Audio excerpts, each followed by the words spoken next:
watching closely. What's the secret, Max? You just gotta find something you love to do and then do it for the rest of your life. I don't want to be a product of my environment. I want my environment to be a product of me.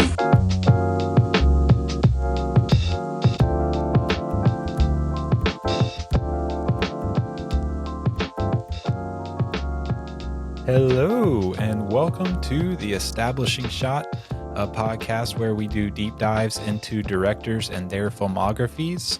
I am your host, Eli Price, and we are here on episode 46 of the podcast, getting deeper into our early Spielberg series. And so we're going to be covering E.T. today. E.T. the Extra Terrestrial, I guess I should say the full name. And the so full Christian name. Yeah, the full Christian name, E.T. the Extra Terrestrial. That's great. Yeah, I'm excited. It's going to be a fun episode today. I am joined by a first-time guest. I'm excited to have him on.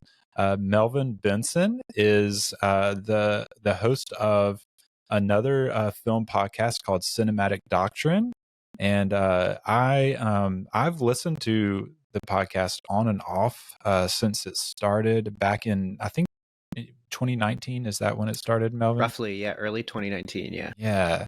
And so, I've listened on and off since then. Really enjoy what you're doing over there. Do you want to share a little bit about yourself and maybe your podcast and why, maybe what your goal is for Cinematic Doctrine? What do you do? Yeah, what's my deal? Like, Cinematic Doctrine, I kind of just started out of, like, it was almost like a self necessity in the sense of I wanted to do something creative that was a bit more than just a bit more. Like, it required some learning some new skills, so getting better at public speaking, getting better at, like, really collecting my thoughts and disseminating them in an informative way. So there's just a whole lot in podcasting that kind of offered that, as well as things like editing and content writing, because your show notes are no joke. You have to do a lot of prep and try to make it sensible. And all that I just was, like, attracted to. And then in addition to that, I already liked film a lot. I was using Letterboxd since about 2015, 2016, and I was just always posting. Prior to that, I watched a lot of anime, so I was on my anime list since probably like 2009. And so I had just kind of always been pushing some form of my opinion as it regards to film and storytelling out there. And so I just decided, all right, I'm going to set like a date. I'm going to do 3 months of doing this podcast. If I don't like it after the third month, I'm going to stop. But if I do like it, then I'm going to continue, and I'll get to continue with 3 months in my backlog of, like, growing and training. And yeah, after the third month, I was like, oh, this is great. Like, I really enjoy doing this. It's fun. The grind is kind of nice of just, like, figuring out, like, what movie I'm going to do next, how I'm going to talk about it. I had really interesting experiences, like one of my early episodes. So I would read a lot about, like, what were practices that were helpful to get people to tune in again. So one of them was, at the end of your episode, say what your next episode is, because it'll get people to go, oh, I really want to come back for that. Yeah. And so I was like, hey, come on back next week. We're going to do Hellboy 2019. I'm going to theaters to check it out. I'll let you know what I think. Hated the movie, traumatized me. Notorious deep lore of the podcast is that I felt hurt by the film because it was just so violent. I like violent movies. I think they're fun. I think they have value. But this one I thought was mean. So I left the film like audibly and physically upset. And so I put an episode out about that. About 2 to 3 episodes after that, I would stop saying what I was going to do next, because I didn't want to lock myself into something that I didn't want to talk about or watch. I wanted to be able to turn it off. So yeah, it was an awful experience. I hate that. I actually remember that. Yeah. I hated that movie. I remember that. I remember listening to that episode. Now that you say that. Yeah. Yeah. It's got to be like episode 11 or something. So it was after I decided, let's keep doing this. Maybe if I did that earlier, I would have stopped. But very different story. But yeah, since then, I've been doing an episode a week. There's a couple of periods of downtime. It became kind of a routine thing that January something would go wrong. So now I've just decided January is my month where we take a break. And then sometime in the summer, this break. But roughly, you can expect about 45 episodes a year from the Cinematic Doctrine podcast, varying types, because you have movie discussions where we do probably a more laid back version of what you do here, but still is very much like, here's some interesting insight into the film. How do we perceive it? How do we observe it in the world? We do Party Pleasers, which are much more like other film podcasts like The Flop House or No Such Thing as a Good Movie Podcast, or No Such Thing as a Bad Movie Podcast, where you describe the film from beginning to end and you're joking about it the whole time. And then at the end, you decide, was this a party pleaser or a party pooper? So I think those ones are a lot of fun because it lets us open up the door to watch other weird, bad movies. Yeah. Honestly, but just because it's bad doesn't mean it's not fun. So there's a lot of, I think, really good episodes for that. And then we have Let's Talks, which are a little more they're not a little more, they're very topical. They're very much like conversational essays. Somebody who's in the episode brings forth like a topic, why they feel that way, and then some movies as examples. The last episode being, I think, or one of the last ones, and the one that I enjoyed the most was our Skinamarink one from last summer. I proposed where like a lot of that fascination for that film came from, and then we talked about a couple other internet horror, not themed, because Skinamarink isn't internet horror, but if you watch it, it is very much from the internet. And so yeah, we have a lot of stuff like that. I think it's a good show, but I make it, so I enjoy it. I enjoy it, and I don't make it, so that's good. Yeah. I did enjoy Skinamarink. So I don't know. I think I listened. I don't remember if I listened to that episode. I'll have to go back and see if I did. So yeah, another internet horror that was recent. Well, like, it's hard to say a movie that actually like releases on streaming is an internet horror, but in that same sort of feel or atmosphere was We're All Going to the World's Fair. Did you see that one? Yes. We actually talk about that in that same episode. Yeah. Cool. I thought it would be so interesting to just do like types of them. So the first one is host in that episode, because that's like a popcorn internet horror where people do a seance on a Zoom call and then they all get attacked. And then We're All Going to the World Fair, which is just this psychological like sad film. It's amazing. And then Skinamarink was like I thought just the perfect one to end on for that. It's so atmospheric too. It's like it's brutal. Really good. Yeah. It's brutal. But if you don't connect with it, it sucks. So oh man. Yeah. Very divisive movie. Yeah. Very cool. I enjoy Cinematic Doctrine. You should go check it out for sure. By the time this episode is coming out, it'll probably be out on your feed already. But possibly. I did join Melvin. We already recorded it. An episode covering Howl's Moving Castle for anime, and it will come out in May. So, and it was good. Yeah, it was a fun discussion. So maybe that's your bridge from the establishing shot to Cinematic Doctrine. Go listen to a familiar voice talk with Melvin about a great Miyazaki movie, and then just keep listening to Cinematic Doctrine, after that. We are in a Spielberg episode series, so I always like to ask my guests what their introduction to our director was. Do you remember your first Spielberg movie? Gosh, I actually think my first Spielberg movie that I can remember is watching Saving Private Ryan. Okay. I remember being big into like war movies growing up. I really enjoyed watching them with my dad. He was military, and he obviously was super into war movies too. I mean, not obviously, not every military guy likes them, but a lot of them do. Right. And so we were watching, and I think I was playing like Call of Duty at the time. So it's like, and Call of Yeah. Duty at the time was constantly in World War II. So Saving Private Ryan was probably the first one, and obviously a great movie. I do believe I actually watched it after having seen Band of Brothers. So Mm. I was already like familiar with the style, but for me, I went backwards because I know um, Band of Brothers and the Pacific really took their aesthetic from Saving Private Ryan. Obviously, a great movie. Very very emotional, very powerful. It's challenging to its audience in every way, Hmm. and then also just really good filmmaking. Um, yeah, just a gnarly film. Probably should not have, in theory, should not have, because who knows what should even means anymore when people throw it around. But it was, I definitely watched it at a very young age. Didn't affect me as much, or at least I don't know. I thought I turned out fine. What I think is most interesting though for me with Steven Spielberg is, apart from Saving Private Ryan, I do believe every other movie I've seen of his, I've seen for the first time in theaters. Okay. I had not seen Jaws, except for, yeah, I had not seen Jaws until it was in theaters.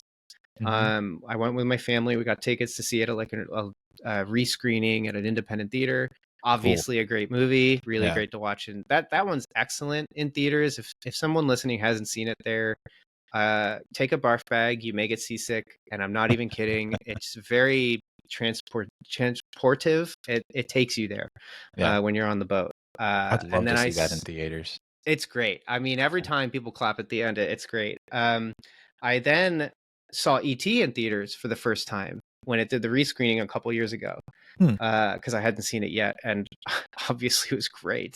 And then I was talking to my wife, and she's like, "You haven't seen Jurassic Park?" I'm like, "No, I haven't seen it yet." And I was like, "I think I'm gonna wait though until I see it's got a screening in theaters to keep this trend going." And Yeah. then my wife, without telling me, because she's the greatest, for my birthday, rented out a movie theater to show me Jurassic Park with all my That's friends. awesome. So that's where I saw that. That was a great time too. Hmm. So I I want I to. have seen Jurassic Park in theaters It's because it crazy. was during like still like in COVID, but starting to like open stuff up. Mhm. A lot of theaters were doing like, hey, rent out for this much money the theater. We have some movie options, and some friends of ours, like, you could bring so many people that were like where you could space Yeah.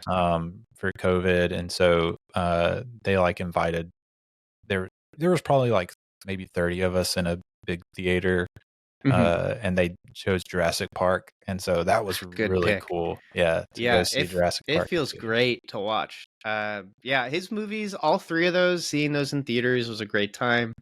But I know there's a lot of other material in his his wheelhouse that I haven't seen that really Yeah, go beyond the less fantastical. Honestly, out of the and I've seen Close Encounters in theaters. very I feel cool. like E.T. is, in my opinion, a better Close Encounters. I'm sure we'll talk about that as we continue. Yeah, for sure. Um, but because they have very similar themes going on, but yeah, I saw that in theaters too. Good experience in theaters. Didn't much care for the movie, but yeah, his stuff works on the big screen. So Oh that to yeah. me is like, that's the memory I'll continue with going forward. Is just that his his power over the screen, the silver screen, is so Hmm. palpable. And so it just makes me want to see them in theaters all the time. Yeah, that's really cool. I wish I've seen like more of his in theaters. I know I saw, I think I probably shared on the podcast that remember seeing War of the Worlds for my birthday, like with some friends when Hmm. it came out. Because, it's summer blockbuster, I have a summer birthday. So it just kind of works out. Perfect. Um, and so I remember that. And then, yeah, I saw Jurassic Park in theaters. But I don't know if I've seen like a ton of his others in theaters. It's I mean really like I know I saw I mean I saw The Fablemans and West Side Story, his most recent ones, Hmm. because I've in more recent years like really tried to see big movies like that in theaters when I can. And I think I Hmm. saw Ready Player One in theaters too. Um yeah, I would love to see just more of his in theaters. They're I man, bet they're next year powerful. Jaws is hitting 50 years next year, so I bet they put it back in theaters for the They have 50th to. anniversary. So They gotta. I'm gonna whenever I see that, I'm marking it on my calendar and making sure I'm there. Getting out there. Yeah. Yeah, if anyone listening, you live near independent theaters or art houses, just check your listings because like they'll screen these films. These are like the quote unquote blockbusters of those because whenever I saw Jaws in theater, I've seen it a couple times. It's packed. Everybody's trying to see that movie in theaters, and so they definitely play flicks like that a lot. Yeah. So our theater does like I forget what there's like a name for it. But they regularly, like every Sunday and Wednesday, they're showing like an old movie. cool. That's neat. And so yeah, I got to take my son to see The Land Before Time in theaters. Cool. Like a month or two ago. And that was so fun. Which Spielberg produced, so related somewhat to the That's podcast, cool. I guess. Mm-hmm. But yeah, I'm definitely jealous that you got to see E.T. in theaters. Yeah. But that is going to be our topic of discussion for today. E.T. the Extraterrestrial. I have my son. He has the Little People. Like what is it? Is Little People Fisher Price? I don't know. I'm not quite sure. But if you're watching on YouTube, you can see the little Elliot, a little E.T. up here, kind of beside my head. They're hanging out. He let me borrow them for the podcast. And so they're going to hang out with us while we talk about just a really great film. But let's take it back to the beginning. In 1978, obviously great filmmakers like Spielberg are always like churning ideas around in their head. And Spielberg was thinking about an older idea he had for a movie called Growing Up, about divorce from a child's perspective, rolling that around in his head. Doesn't do anything with it then, but we will get back to that. He, of course, he's making Close Encounters. Well, he was making Close Encounters, probably transitioning into 1941 at that time. Then gets Raiders. So he really just like is pumping out movies during this time. Yes, really crazy. I remember seeing something that was like his early films. They're like 1 to 2 years after each other. Yeah, and he's producing stuff too. Yes, which is smart. That's called diversification. Definitely do it if you can. Yeah, which Poltergeist was released, I want to say the week before I think the week before E.T.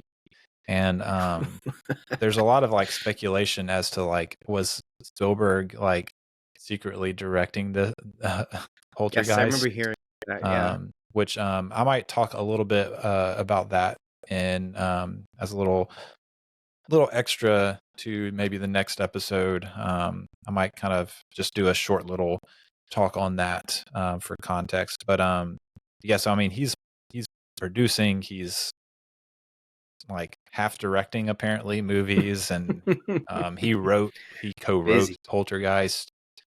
He started Amblin Pictures I think Amblin Pictures is the name of the production company. But Amblin Pictures or Entertainment? I can't remember. Amblin Entertainment. That sounds right. Amblin Entertainment.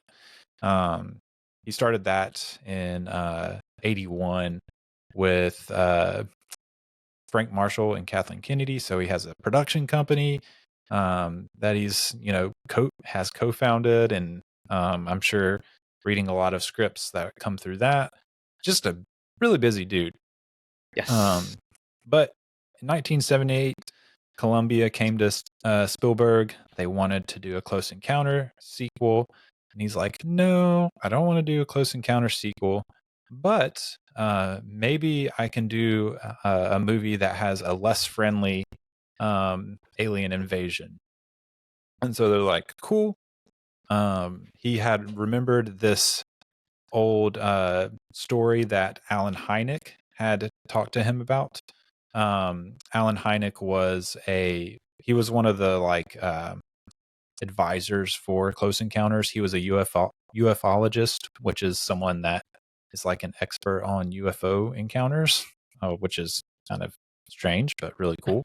And he had told Spielberg about this incident in Kentucky in 1955, where this farm was apparently invaded by these like humanoid creatures less than 3 feet tall, sending cows everywhere and bringing some chaos to this rural Kentucky area. Yeah. And so he was inspired by that story. He's like, oh, maybe I can do a not so friendly alien invasion this time. He brings on John Sayles, who has written some good movies. Kathleen Kennedy, who produced E.T., co-founder of Amblin with Spielberg. She had seen the Return of the Secaucus 7 written by Sayles. It's like, let's bring this guy in. Really enjoyed the writing on that movie. They start a movie called Night Skies. Sayles writes a script for it. They bring in this guy Rick Baker, who is a designer, to design the aliens. And so they're getting to work on Night Skies. And when Spielberg gets the script in 1980, while he's working on Raiders, he kind of realizes, man, I'm just not in the mindset to make something so violent. So that's something so interesting about his early I think of like, okay, Jaws, right? Like King of Horror turns, it's debatably horror because people, it's a real animal. So people are like, oh, it's not horror. It's a horror movie. It's really it's a creature scary. feature. Yeah. It's just and the shark is basically like on GMOs or something. He's taken creatine powder every day before he eats more people. He's huge. So that's a horror movie. It's a monster. Yeah. He's got that, but then like he's got this streamline of like accessible films, and even Jurassic Park is pseudo horror, but also still like family accessible. Yeah. I'm almost curious, like then what it was about that project he turned down that might have been just like, I don't want to do a violent movie, because even his violent movies still feel grounded. They feel like documentaries. They don't. I don't know. I'm curious. Like, I mean, you think of his more like grounded movies that are maybe more violent, and a lot of times they're like very interested in like exploring something in history. Like, this happened in history. What does it mean? A lot, not all of them, but a lot of them are that way. But yeah, I think so. I think that's a good question, and I think there is some insight if you do the research into that. One of the things, I wrote this quote down from Spielberg. He was talking about aliens and why would aliens come, because we talked about in the Close Encounters episode that Spielberg was like actually really into UFOs and aliens, and was like, maybe there's something to all this. He was just like really intrigued by it all. And so it's definitely not just something he did to make entertainment. He was like thinking about this apparently. And this quote, he says, quote, I thought they would come, the aliens that is, I thought they would come here to either observe at a distance or to interact in some kind of healthy way, unquote. And so he's just like, he gets this script and he's been thinking about aliens apparently. He's like, I just can't get on board with this vision of an alien invasion. Even though I thought I wanted to make this, I'm changing my mind. And I wonder if some of those ideas then came back when he did War of the Worlds then. Yeah, I think maybe it was some of that, and maybe also some of like, maybe he like had heard some like people being like, Spielberg, he can't make a violent alien movie. And he's like, oh yeah. Yeah, exactly. Plus, I don't even know if Columbia being like, make a sequel to Close Encounters. Yeah. What? There's barely a plot in the movie. Yeah. And I don't mention that as part of my criticism. It's just like, what would the sequel even be? Like, I don't know where you would go. That's probably why Spielberg was like, no. Yeah. Let's not. What's the point? Yeah, he's not typical. I mean, he has a huge filmography, and so he's Yes. not really a sequel guy. Like Indiana Jones movies are like Lucas's baby. Yeah. Like Spielberg directs them, and he's like super involved in them, but like they're not his like baby. Those are like Lucas's like child Thing. project. They're Yeah. yeah, and so like he's just not really a sequels guy. And so um another thing, going back to the growing up, he had still been rattling that around in his mind, and so he was coming out of doing Raiders of the Lost Ark, a loud movie, away from home for a long time, and he just wanted something quieter, something that made him feel closer to home because he had been away for a long time. Still was thinking about this growing up project about divorce. Um, and also, like, he still had rattling around in his head this idea when he finished Close Encounters of like, what if like the alien stayed? Mm. Like what would happen? And so it's just like this like crashing in of all these like ideas and feelings he was having. Um, and yeah, he decides, okay, I'm scrapping Night Skies. I'm thinking about like maybe marrying some of these ideas and feelings I'm having into a different kind of alien movie. Hmm. Um, so on the set of Raiders, he meets Melissa Matheson, who was then Harrison Ford's girlfriend and his future wife. Um, and he got to talking with her. She had worked on the sets of The Godfather Part 2 and Apocalypse Now. She had tried her hand at writing. Spielberg said that he remembers her telling him that she had like written some scripts, wasn't happy with most of them. Um, I think she had like one that was actually made into a movie. Um, and was like, I don't. Spielberg was like, well, maybe you can write this movie with me, and she's like, no. And but they keep pressing her, and finally she relents. And I think I even read somewhere that like he got Harrison Ford to like really press her for him. Um, but yeah, so he gives her the Night Sky script. I assume, and she really connects with this one idea that was in that script, which is that there's like this one alien amongst, I guess, all these violent ones that has this benevolent bond with an autistic kid. Um, and so I Interesting. think I guess they dropped the autism part and just kept Mhm. the kid. And but yeah, that was kind of the one thing she connected with from that script. And so they kind of moved forward with that idea. Spielberg obviously was interested in that same sort of thing because he's thinking about a divorce story from the perspective of a child. Mhm. And this is a movie. This idea is about a child and an alien bonding. So there's something there to work with. So he completely abandons Night Skies. He allocates like portions of the ideas that were in there into a little bit into ET, as we just said, a little bit into Poltergeist, a little bit into Gremlins. Um, so yeah, not totally wasted ideas there. Mhm. They just end up in movies that he produces mostly, and not in movies he directs. Well, he makes, instead of one probably good movie, he makes several other very Yeah. good movies. So I'm okay Yes, with that. Love me some absolutely. Gremlins.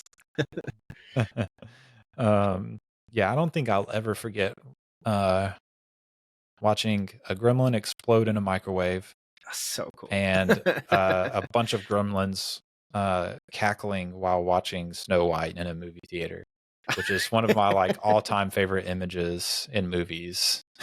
is Yeah. is gremlins watching Snow White. Just great stuff there. Yeah. And then you get Gremlins 2, and it's like, holy cow, how do we do this better? This I've is never seen amazing. Gremlins 2. I Oh need my to gosh. I need to It's catch so up with good. that. Please, you have to. It's so good. It's like one of my favorite movies. That's So great. funny. Yeah. I always I do like in October I just like hit horror movies hard, and so I'll make sure to get it Yes. on the list for this upcoming October. Yeah, that was Um so funny. But yeah, so Matheson comes on the project. She starts writing in October of 1980. And the story goes that she writes a first draft, and Spielberg's like, this is almost just ready to make right now. He loves the first draft. They work on it back and forth about 8 weeks, not making like major adjustments, but just like little things here and there. He'll give her notes. She'll go back and work for a bit. I always love reading about like how those collaborations work. That creative process of like the back and forth is just really cool to me. I think it's in my observation, art like this is one of the only creative fields that really requires like a lot of input. When you look at painting, it's usually singular. Literature is usually singular, and even literature becomes a group of people only when it's like nonfiction, because you're doing like essays or something, Right. or like scientific proofs or whatever. And so like film is so communal. Yes. And the term director, not to demean the whole existence of your podcast, but the term of a director and their vision is just a means of making it easier almost for cataloging. But in reality, it's the team that comes together. But ultimately, we do still adhere to the importance of the director, because they do the yes and they do the no. They decide ultimately what to do. But it is when it's a good director, they observe that it's a team effort. It requires so much involvement, and it's just unbelievably different to other ways of communicating. Yeah, I mean, music is probably the closest art form that's collaborative. It has to be. But I mean, not anywhere near to the degree of filmmaking. It's just, I mean, just like stick around in a theater and watch the credits for the movie and see how many names pop up. It's crazy. Yeah. And yeah, director is like, the director has, it's almost like, well, for one thing, like you never see a good director be like, yes, this is all me. They're very like, they're very like ready to like I couldn't have made it without these people. And so, you know, I don't know that I've ever seen a director do an interview where they were like, I am the sole, like, I've definitely seen Ridley Scott say some wild stuff. That's so fair. I think I've probably seen that, but whatever. Yeah. He's got some good movies. He's fine. But yeah, it's almost like though the director kind of like, it's that idea of like creating like boundaries so that there can be more creative freedom. The director like creates all the boundaries. This is what we're not doing. This is what we can do. And then there's some freedom within that for all the creative efforts to kind of like move around and like give input and have like back and forth and feedback and so but the director like kind of sets the boundaries of all of that. Just, you know, it's a very person relationship driven job, which I don't know that a lot of people realize. You know, the director really has to know how to talk to every kind of person, and how to work with every kind of person, because they're working with introverts and extroverts and tech people and actors and writers, and they're working with everyone. So that's why like when you have someone like Spielberg that's had such a prolific career, it's like, man, this guy is like tuned in to how to work well with people. Gosh, especially even as early as Jaws, where like I'm sure you covered this extensively, but just like the nightmare of making that movie. It ultimately really is just like this film that showcases a man who, as decisions were perpetually coming to his door, he had the combination of luck and wisdom to make the decisions that ended up being helpful to the project. Absolutely. And uh, and ultimately that works out to his favor because it becomes a blockbuster film, the first of its kind, Mm-hmm. beaten out by Star Wars just a little bit later, but still, and in that way, like, gives him credence as a director, like, super early on. Yeah. It's amazing, Mhm. and obviously with this movie too, it's present as well. Yeah. Yeah. It's incredible. But one of the things with you know Spielberg is always like entwined in the storytelling aspect, which so he's always like he doesn't have like a ton of writing credits, but he's always like in that process. Mhm. Is what I've found so far through these man, what movie are we on now? I'm trying to think. Duel, Sugarland, Jaws, Close Encounters, 1941 Raiders. So this is his seventh film, if you count Duel, which was technically a TV movie. Mhm. Um, and so like to this point, I've found that like he's always like really like involved in that writing process. Um, but Matheson is like taking influences from other places too.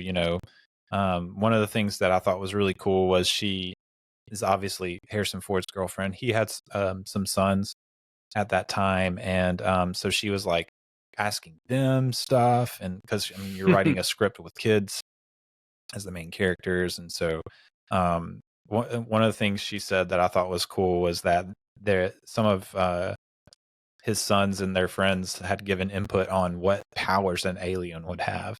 And so the main three that she got were like telepathy, telekinesis, and healing cuts and bruises, because kids get cuts and Because bruises. that's what they get. Yeah. And That's cute. that's what you get with ET. He's got those powers basically. So really cool. Like she's integrating these ideas that she's getting from those kids. Her and Spielberg both agree that the adults aren't going to come in until the final act, Good choice. which ends up being the case. And then I love this quote from Matheson. She's talking about how the alien is going to spend most of the time of the movie with kids. She says, quote, "So when he went back to his planet, he would basically be reporting on a planet populated by children, which we thought was a kind of poetic idea," unquote. That's And so sweet. yeah, I was like, oh, that's awesome. Yeah, that's good. Yeah. And so, and then like the other big thing that they kind of were working through while writing the script was this idea of Elliot as a kid being able to exercise like power over his own life. Mhm. Like basically like him being able to make decisions for himself and not adults making the decisions for him. Because like in most adult movies, if there's kids, a lot of times they're not like making their own decisions. Yeah. But in this film, the kid's going to be the focus, so he needs to be able to exercise power over his own life, which I thought was like a pretty insightful way to go about like structuring the backbone of like the character, the narrative and the character in the film. Yeah, you figure like there's like one of two options that usually happen. The kid is the focus and the parents get in the way, Yeah, sure. which doesn't really happen here in ET because Dee Wallace, I think that's her name. Yes. She's off with the other family fighting off critters, so she has to go do her thing. And then in other movies where it's from the adults and they have kids in them, the kids are only there as plot devices to make mistakes and are usually annoying and poorly written. And so like there's always kids aren't written well is really what it gets down to. And it's oftentimes just easier for an adult when writing children to treat them like they probably already treat children, which is I'm just going to tell them what to do. Yeah. And in this, I was thinking the same thing too, that like this film, people obviously call it a coming of age story because it's very much Elliot coming through his emotional experience with his father, and also learning about like connecting with other Right. people, because he doesn't, he's a kid, he doesn't know how to do that yet, but Yeah. unfortunately this horrible thing has happened, this traumatic event, and he's just going to have to grow up in one particular area a little quicker. And he is through ET's introduction is able to do these things that are independent and important, and ultimately like not bad ideas. Yeah. They're just done with the tools with which he's permitted to have as a child. Right. Yeah. So that's a neat insight that they had. Yeah, for sure. Kind of the last few things with like the beginnings of this, I thought it was one thing that I thought was notable was that when they did scrap Night Skies, John Sayles was like, okay, whatever. I wrote the script. They're scrapping it. Who cares? So Rick Baker, who was designing these aliens, he was like furious because he had done all this alien design work. It was being wasted. He wasn't interested in the new project. And so he was mad. We'll talk more about him later on, and what becomes of that. But so he's not interested in coming on the new project, so they've got to get some other people designing. They bring on an illustrator named Ed Verreau. He drew the first like ET designs, and then Carlo Rambaldi, who had worked with Spielberg on the aliens for Close Encounters, brought him on as well. He did some design and concept work early on, and stuck around to actually design ET. But yeah, and then Columbia, of course, felt a bit cheated on their alien invasion movie. They decided to keep. They weren't too sure about ET, which is fair. Because as we'll talk about later on, yeah, well, that and kids movies just like weren't money makers during this time. 1982 is like a lull for Disney even around that time, and kids movies just weren't making money, and so it's a Columbia Pictures, they want to make money. So they had two alien projects they kept on. Starman, which is John Carpenter alien movie, and so they were like, we'll keep this one, it's more adult, and gave Spielberg the ability to go ahead and shop ET. So he takes it to his mentor Sid Sheinberg, one of his early one of the early guys in his corner of the ring, head of Universal Studios, and he likes the scripts, he likes the design, and acquires E.T. and Me, which is what it was called at the time, for $1 million. It's a good investment. Yes.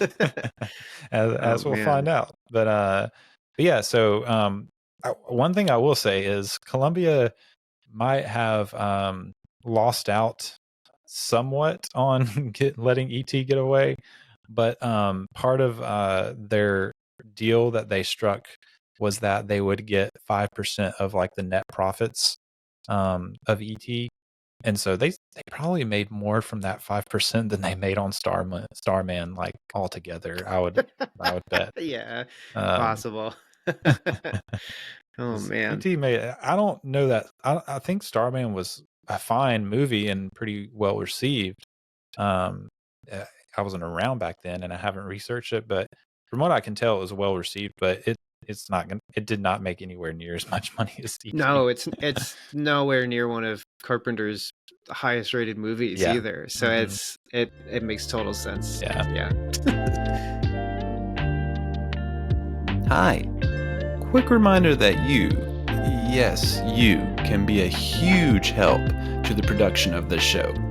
If you visit establishingshotpod.com/donate, you'll find out how to join the Establishing Shot family through some giving tiers starting as low as $5 a month.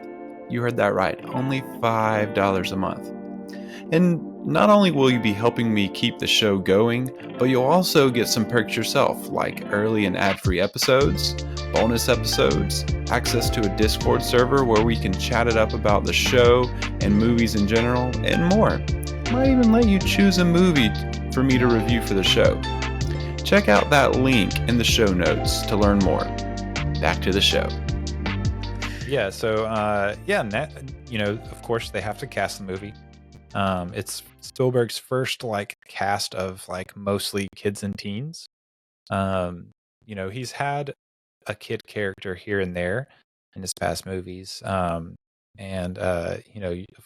Probably the most popular, the kid in Close Encounters, probably has the biggest role so far of all of his kids in movies. But yeah, so he's got to cast some kids.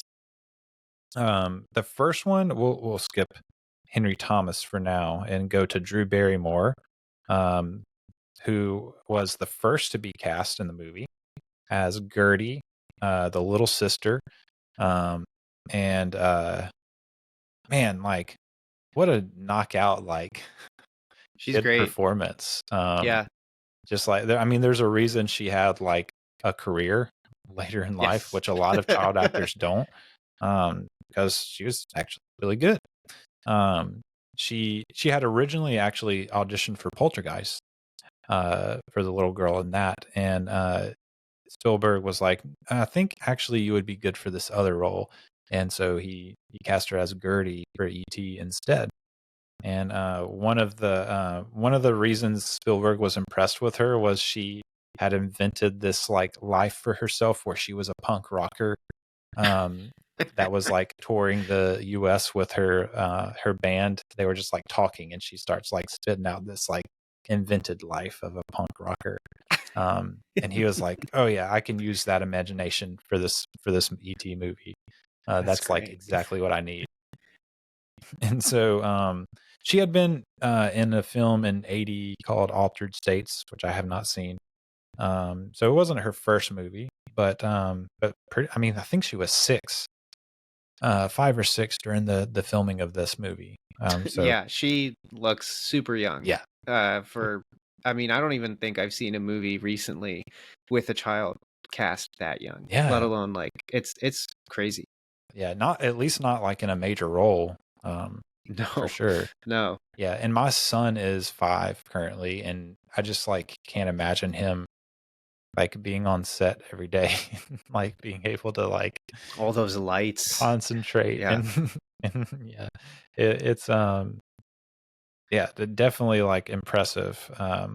And I love like, so in the special features for the ET disc, there's a lot of like really fun like footage of the kids like behind the scenes, and then also like them older kind of thinking back on making ET. So all of that stuff is like really interesting and fun to listen to. One of the things that she had talked about was like just loving that there were other kids to play with on set. That's cool. Which has got to be great. Like it's something you don't think about for child actors, but it's got to be like super boring on most movies they get cast in. You're just they're working. That's boring. You're working, and then like there's no other. Most movies are like don't have very many kids in them, and so you don't have anyone to play with in between like shooting. But this movie, you've got some friends to play with in between shooting. Really cool environment. They did, of course, have to do school, but that's part of it. But yeah, Henry Thomas. It took them 6 months to find the actor for Elliot, played by Henry Thomas. Jack Fisk was a director for a movie called Raggedy Man that Henry Thomas was in and suggested that Spielberg cast him. So he was 10 years old. They brought him in for an audition. Spielberg doesn't give him a script. He just kind of gives him some like, hey, this is the scene. This is what's going on. This is what you need to do. And then kind of let him just kind of improv with some dialogue back and forth.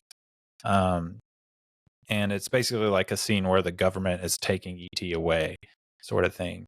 And one of the bonus features, you can watch his audition tape, and it is actually like incredible. Wow. Like I Oh, that's actually so got a cool. little bit teary-eyed just from his audition. He's like Wow. he's like crying in his audition. And he like Man. you can't take him, like crying, and I'm just like, oh geez, I'm getting emotional just watching this kid Holy audition. cow.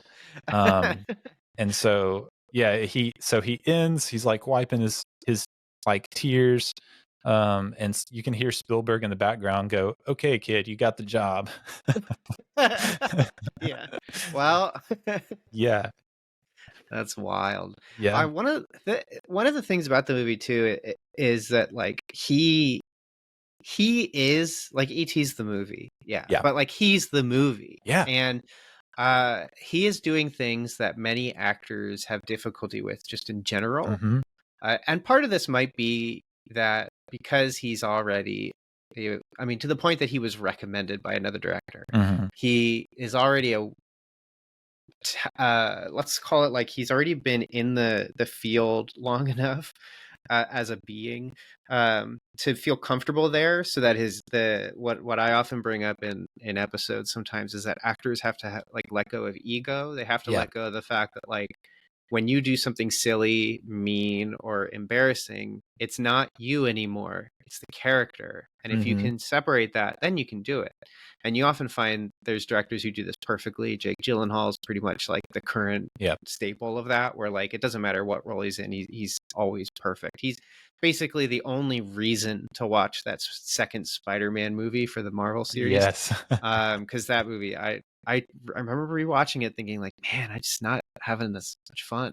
But he's great. But then you don't have just like that let going of ego, of which Henry Thomas does here, where like he's doing things that are like very dramatic and strong, and but vulnerable then too.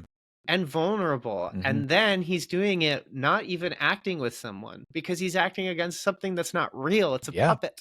Yeah. And so like he has to like fully believe and invest into the scene in a way that I wonder if at the time he had awareness to know how he was doing it. Just because I know some adults even have difficulty understanding how they're doing the things they're good at, other than just, I don't know, I can just do it. So like, it's amazing. And like you said, even in the audition tape, whenever he's selling it, I mean, it is moving. It was moving. It really was. It's crazy. I don't know if you can find that on YouTube, but if you're listening, like pause and go like search on YouTube like Henry Thomas ET audition, and see if you can find it. But if not, it's on one of the special features on the Blu-ray. It's really incredible. There were like two things that Henry Thomas did not want to do, was not interested in doing, but had to do anyway. One of them was it's really funny watching him older talk about how embarrassed he was to say the line penis breath. Well, yeah. he was like, I just remember like feeling like really embarrassed and I didn't want to say it. And Melissa Matheson was like, that's the line, you've got to say it. And I wrote this line. Yeah, I wrote this line, you've got to say it. Which that was something something she said, working with, because she worked also as an assistant producer, kind of like she did a lot of work with the kids and rehearsing with them, and she would be like, the kids would be telling me like, oh, like what if we do this instead? And she worked with some of that, but she said eventually she would have to just say like, no, this is what I wrote, this is what you're gonna do. And and that's what happened with penis breath, which is, it's definitely an insult, I'll say that. And the other thing he didn't want to do, which is totally understandable for a 10-year-old, is he did not want to kiss a girl. Glad he did. Yeah, it's the best scene in the movie. But I totally get it. Yeah, Spielberg was like, I think at one point Spielberg was like, when we were doing that scene, I thought he was gonna just like walk away from acting for altogether. Just throw up. Yeah. Yeah. But yeah, he made it through. It was funny. He was like reminiscing as a probably. I mean, he's probably like in his late 20s, maybe 30, at the point of these interviews that they do for I think the 20th anniversary. And so he's talking about like how he was like, okay, I'm gonna do this kissing scene. They do the first take. They kind of knock teeths, and like Well, yeah. he's like, that was horrible. Why do people like doing that? And then and then he's like, okay, we're done. And Spielberg was like, all right, another take. And he's like, what? I've got to do this again. And it was like they end up doing like 5 or 6 takes. Just like That's so great. funny. It's like, I mean, just like the exact content you want to like, funny content you want to hear about a kid having to like do a kiss scene in a movie. Yes. Yeah. But he made it through. He got through the kiss scene and didn't walk away from acting altogether. So, you know, that's good. That's so sweet. Yeah, the other main kid is Michael, the character Michael, played by Robert McNaughton. I wasn't clear on if he had been in a movie before this or not, and I didn't look at his filmography beforehand, but I do know like he had failed like at least once for a movie called The Entity. He didn't get a part, but he was doing like some New York stage acting, and Spielberg liked that he had some sort of acting experience, and liked the kid, brought him on, and Spielberg talked about how he felt like he would probably be, because he had some experience, a good like foundation for the younger actors. I was just gonna say he's a good anchor. Yeah. He seems very much even in the role as the character. He's like this thing that the other two play off of really well, and then he's able to kind of balance it. I thought he was good. I mean, he just feels like an older brother. Like Yes, he's absolutely. like, I don't even know if he's acting. Like he's saying the lines, but he's just kind of like being the older brother to them. Right. Yeah. Both like on screen and probably off screen too. Mhm. So probably like one of the easier jobs of the 3.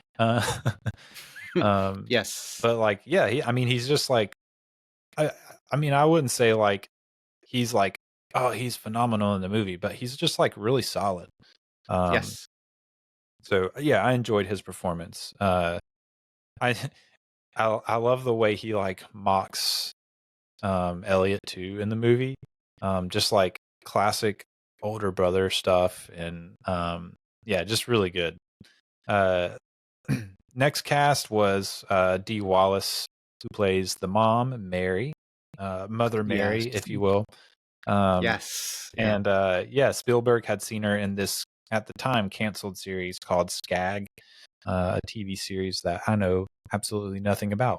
But that's what Spielberg saw her in and liked her and brought her in. And yeah, she'd be typecast as a mom for several movies after. Yeah, as it goes. But yeah, I mean, she's really good in this movie. Yeah. We'll talk a little bit more about her character later on. But yeah, the only other really major character is Keyes, as he's listed as in the credits. Just too? Keyes. That's so funny. But yeah, played by a guy named Peter Coyote, who Spielberg had met because he auditioned for Indiana Jones. And the story goes that he was coming on set to audition and like gets his feet tangled up in a cable or a light post or something, and like trips and falls. And audition over. And Spielberg's like, okay, this guy cannot be Indiana Jones. Yeah. But yeah, he remembered him, ran into him at some like professional event around this time, and was like, hey, I think you would be actually really good for this role, and offers him the job. And well, that's the casting. We'll talk more about like get deeper into the characterization of them later on. But yeah, I really think this is it's not like a huge cast. Like, you really only have a few major characters, which I think Mm-hmm. is important coming off of movies like 1941 and Indiana Jones and Raiders of the Lost Ark. Um, he wanted to make a quieter, more intimate movie, and so like having like a really small, tight knit cast probably helped a ton with that, I would imagine. Um, when you have like a cast like that, you end up like from what I gauge from all of the research I've done, you end up kind of feeling like a family when it's all said and done. Mm-hmm. Um, and so that was probably like just like really important for this to not have this like huge ensemble cast. It's really just like some kids and a couple of like not that well known actors. And then yeah. Well, I was just thinking to myself, he's got this small cast, and yet the whole film, it feels like a very full suburban Mhm. area. Like Yeah. it feels very lived in. There's a lot of like when I think of like you can just feel it with some movies where like if you were there in this place and it were real, Yeah. would you have a next door neighbor or would you be the only person there because the world isn't realized? Yeah. And him as a director, whatever it is, I don't know what it is per se. It could probably like throw out some ideas, but he has this way of utilizing, it'll sound weird to say it this way, but bodies to populate a location. Yeah. And I think it's because he isn't so concerned with like if someone's on screen, they have to be doing something Mhm. or they have to be saying something, but just that if they're on screen, their presence needs to be understood and like what's the vibe coming off of it. Because like you really get the idea that their house is being invaded Yeah. when Mhm. like when it's the third act Right. and the spacemen come in and then we get these like silhouetted street shots of people coming over. And I live near a firehouse, so you're probably going to cut this out. It only takes like 2 seconds for them to pass. Yeah, you figure when you want a podcast, you always live near a firehouse or something. Yeah, of course. Or you have like the notorious bad upstairs neighbor. Anyways, yeah, and I think about this because like I have difficulty even with a lot of modern movies that even if they have scenes with extras or have a lot of stuff going on, is the place even populated or Yeah. does it exist at all? I'm just not so sure. Like Mhm. it's really hard. And I've seen some movies that really do take the time to populate and fulfill, but then like it just doesn't. I don't know. So I don't know what you think that what might be, but I definitely see it as something in his films that Mhm. feel full. Whereas like the only one to me that comes to mind that doesn't do this, but it does it with dinosaurs, Sure. is Jurassic Park. Sure. Yeah. And so like there's not a lot of people, but I get the idea that this is a very big island Yeah. and I don't want to be here because there's Right. a lot of things that want to kill me. But yeah, what do you think about Yeah, that? I think part of it is just he he is like very aware of space and what needs to fill that space. Yeah. And like just like he seems to always be very concerned with like geography. And the only movie I've watched so far of his that like I felt like he really like just like missed the ball on like giving the audience a good sense of like who was where at what time, was 1941, which I just think was like terribly edited and terribly like not like it's not like doesn't have bad shots, but just the way it's put together, you never know like where you are or who's Hmm. supposed to be where. Um, which is crazy because he's always usually so good at that, and I think that applies here too.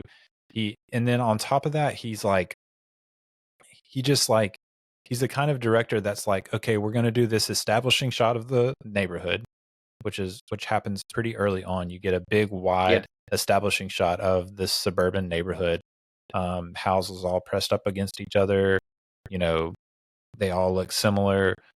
So you get that. I mean, just from that wide shot of the houses, you get that feel of, okay, I know exactly where I am. But then he also is the kind of guy that's like, okay, and he's pulling from his own experience. Okay, like when I was a kid in my neighborhood, I would have been like playing catch over here with a friend, or I would have been like riding a bicycle across like down the street with some friends, or I would have been like getting up to mischief and like sneaking around with some friends. And you kind of see all of that stuff happening in those establishing shots.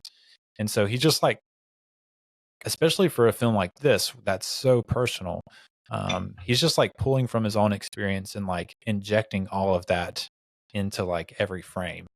And so like, of course, it's collaboration, so a lot of that comes from production design, location scouting, all that kind of stuff, which he's involved with. But it's just that awareness of, okay, this is the feeling I want to portray, knowing what that feeling is, and then just having an eye for how do I efficiently like get there. Get that point across.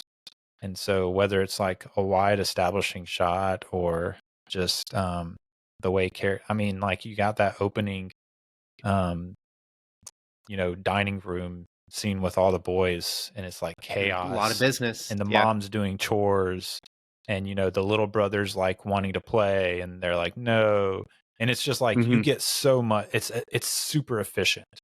You know exactly the environment you're in.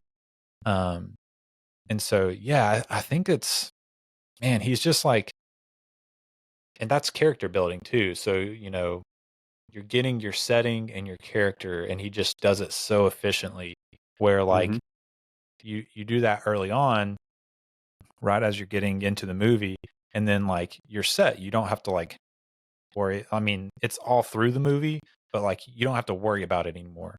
You know where you are. If you have really good foundation, right, as you're going from pre-production to post, or pre-production to production to post, like it is like the work has been done. It's sort of the modern talk about like special effects nowadays, where it's like if everything in post, it's like there's so much that the problem with doing so much in post is just that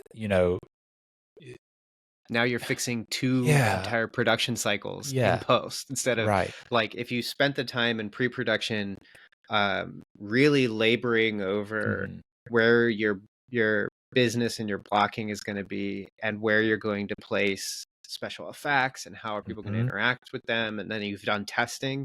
When you go into pre-production, not only is that phase going to be very simple, because you can tell what times people can be creative and what times you as the director need to be rigid.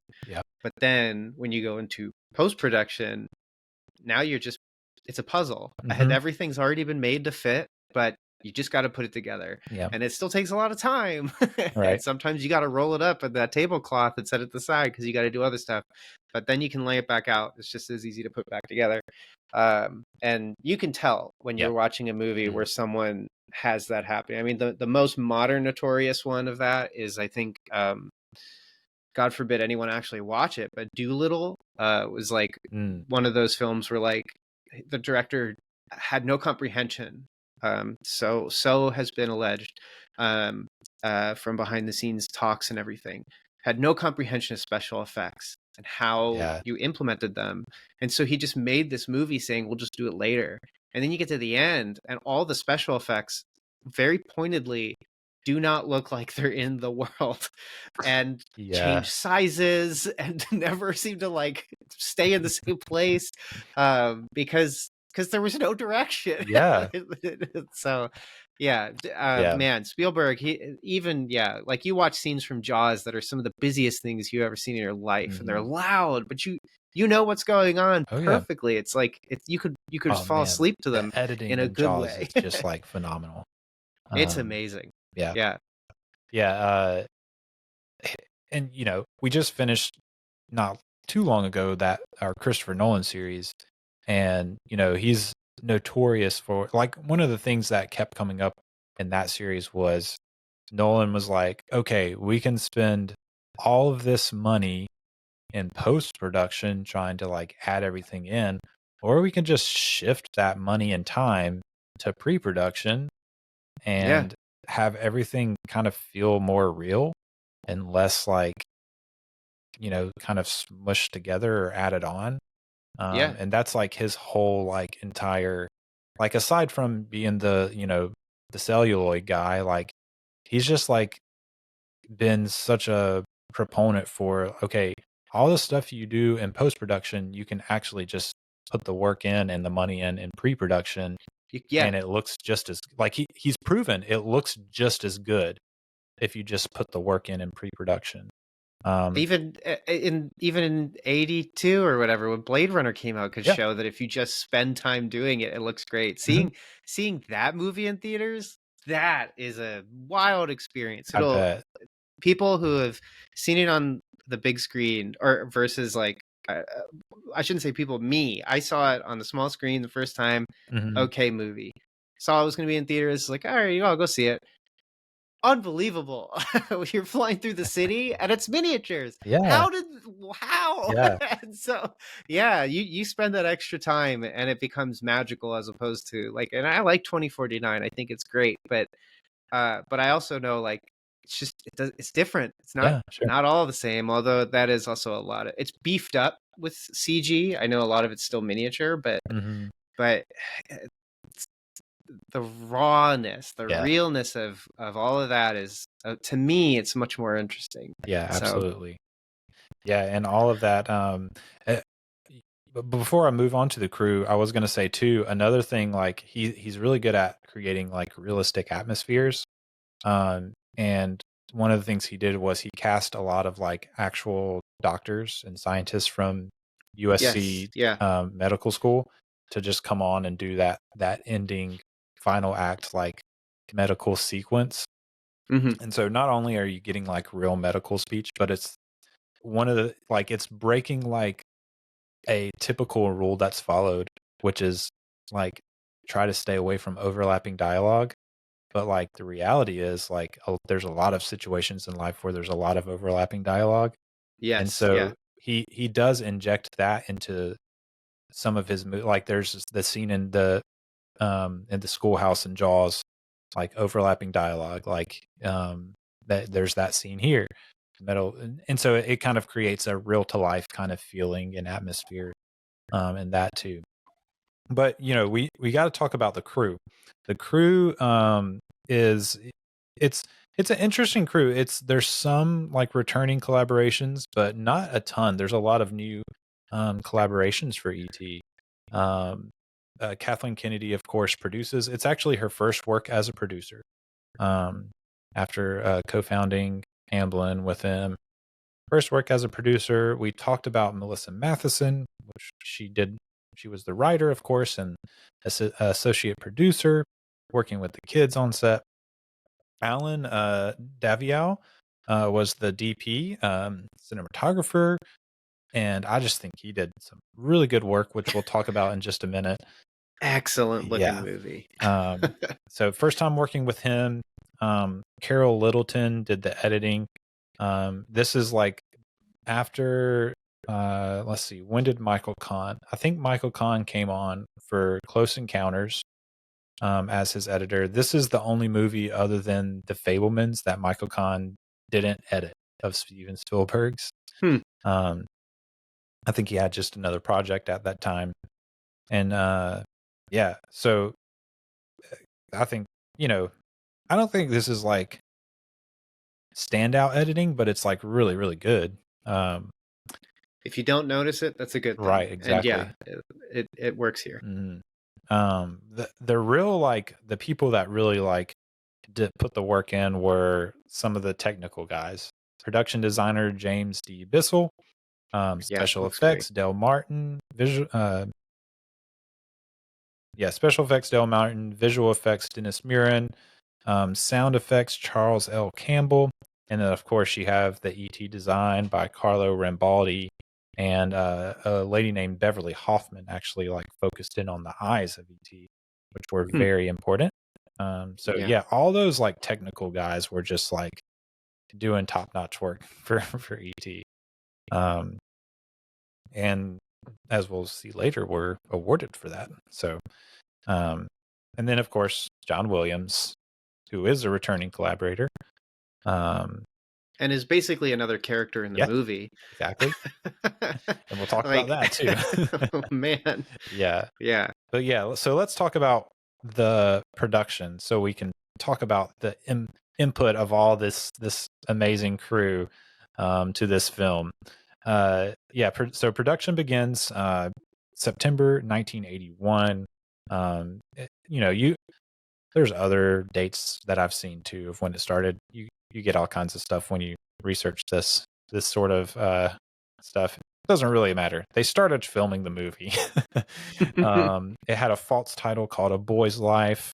Really secretive at first. The script could only be accessed by actors behind closed doors.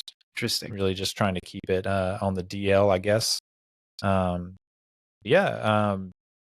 Really good location. We've touched a little bit about this, how that location and establishing wide shots kind of like really lay the foundation for like where you are, what kind of place, what kind of people you can expect to see. And it's mostly like in a residential area of the San Fernando Valley, north of LA. You've got like the streets lined with homes. You kind of get that idea of suburban boredom and routine and mundanity. Yes. And Spielberg's pulling all of that from his childhood. He lived in the suburbs of New Jersey and then the suburbs of Arizona, and then California eventually too. So just really like drenched in that from his childhood. Really bored. Yeah. So yeah, Elliot's house too. And another thing that's like just great location scouting. It's in Tujunga, I guess, or Tujunga. I don't really know how to pronounce it, to be honest. And it's wedged between like his street and the base of the San Gabriel Mountains, which kind of like it's like this closed in little spot for this house, like a being trapped there, which is just great location. Another great location, forest. You got like the coastal redwoods. Beautiful. Yeah, and it really does like beautiful. I had written down in my notes because I read it somewhere in my research. I read like it gives this fairy tale atmosphere. I was like, it really does. Like those, because I've actually been I've seen like the North California redwoods, and it really does. You feel like you're like in a fairy tale because they're just like so massive. They're so huge for one thing, but they're also they look very different than normal trees. They have this like soft, stringy bark, and it's just like it's so. I mean, I've grown up in Georgia and lived in Louisiana, so I mean, you get a lot of like pines and oaks, and and being like somewhere different with like a very different sort of vegetation does kind of give that like very. It feels alien. Yeah. When I was staying in Washington for a bit, Washington State, apart from being on the other coast, like it is surreal being in an environment that is just not your own. The birds sound different. The creature, the types of like squirrels will just straight be different. And like, all the everything's different. So I get that. And like this movie, the way it utilizes that forest for a lot of scale is obviously a very important point in the film, because like almost the entire film, the camera, I feel so bad for the cameraman who had to just hunch over and hold this camera at his knees the whole time for so many shots, because there's always this pursuit of from the child's perspective, from a youthful perspective.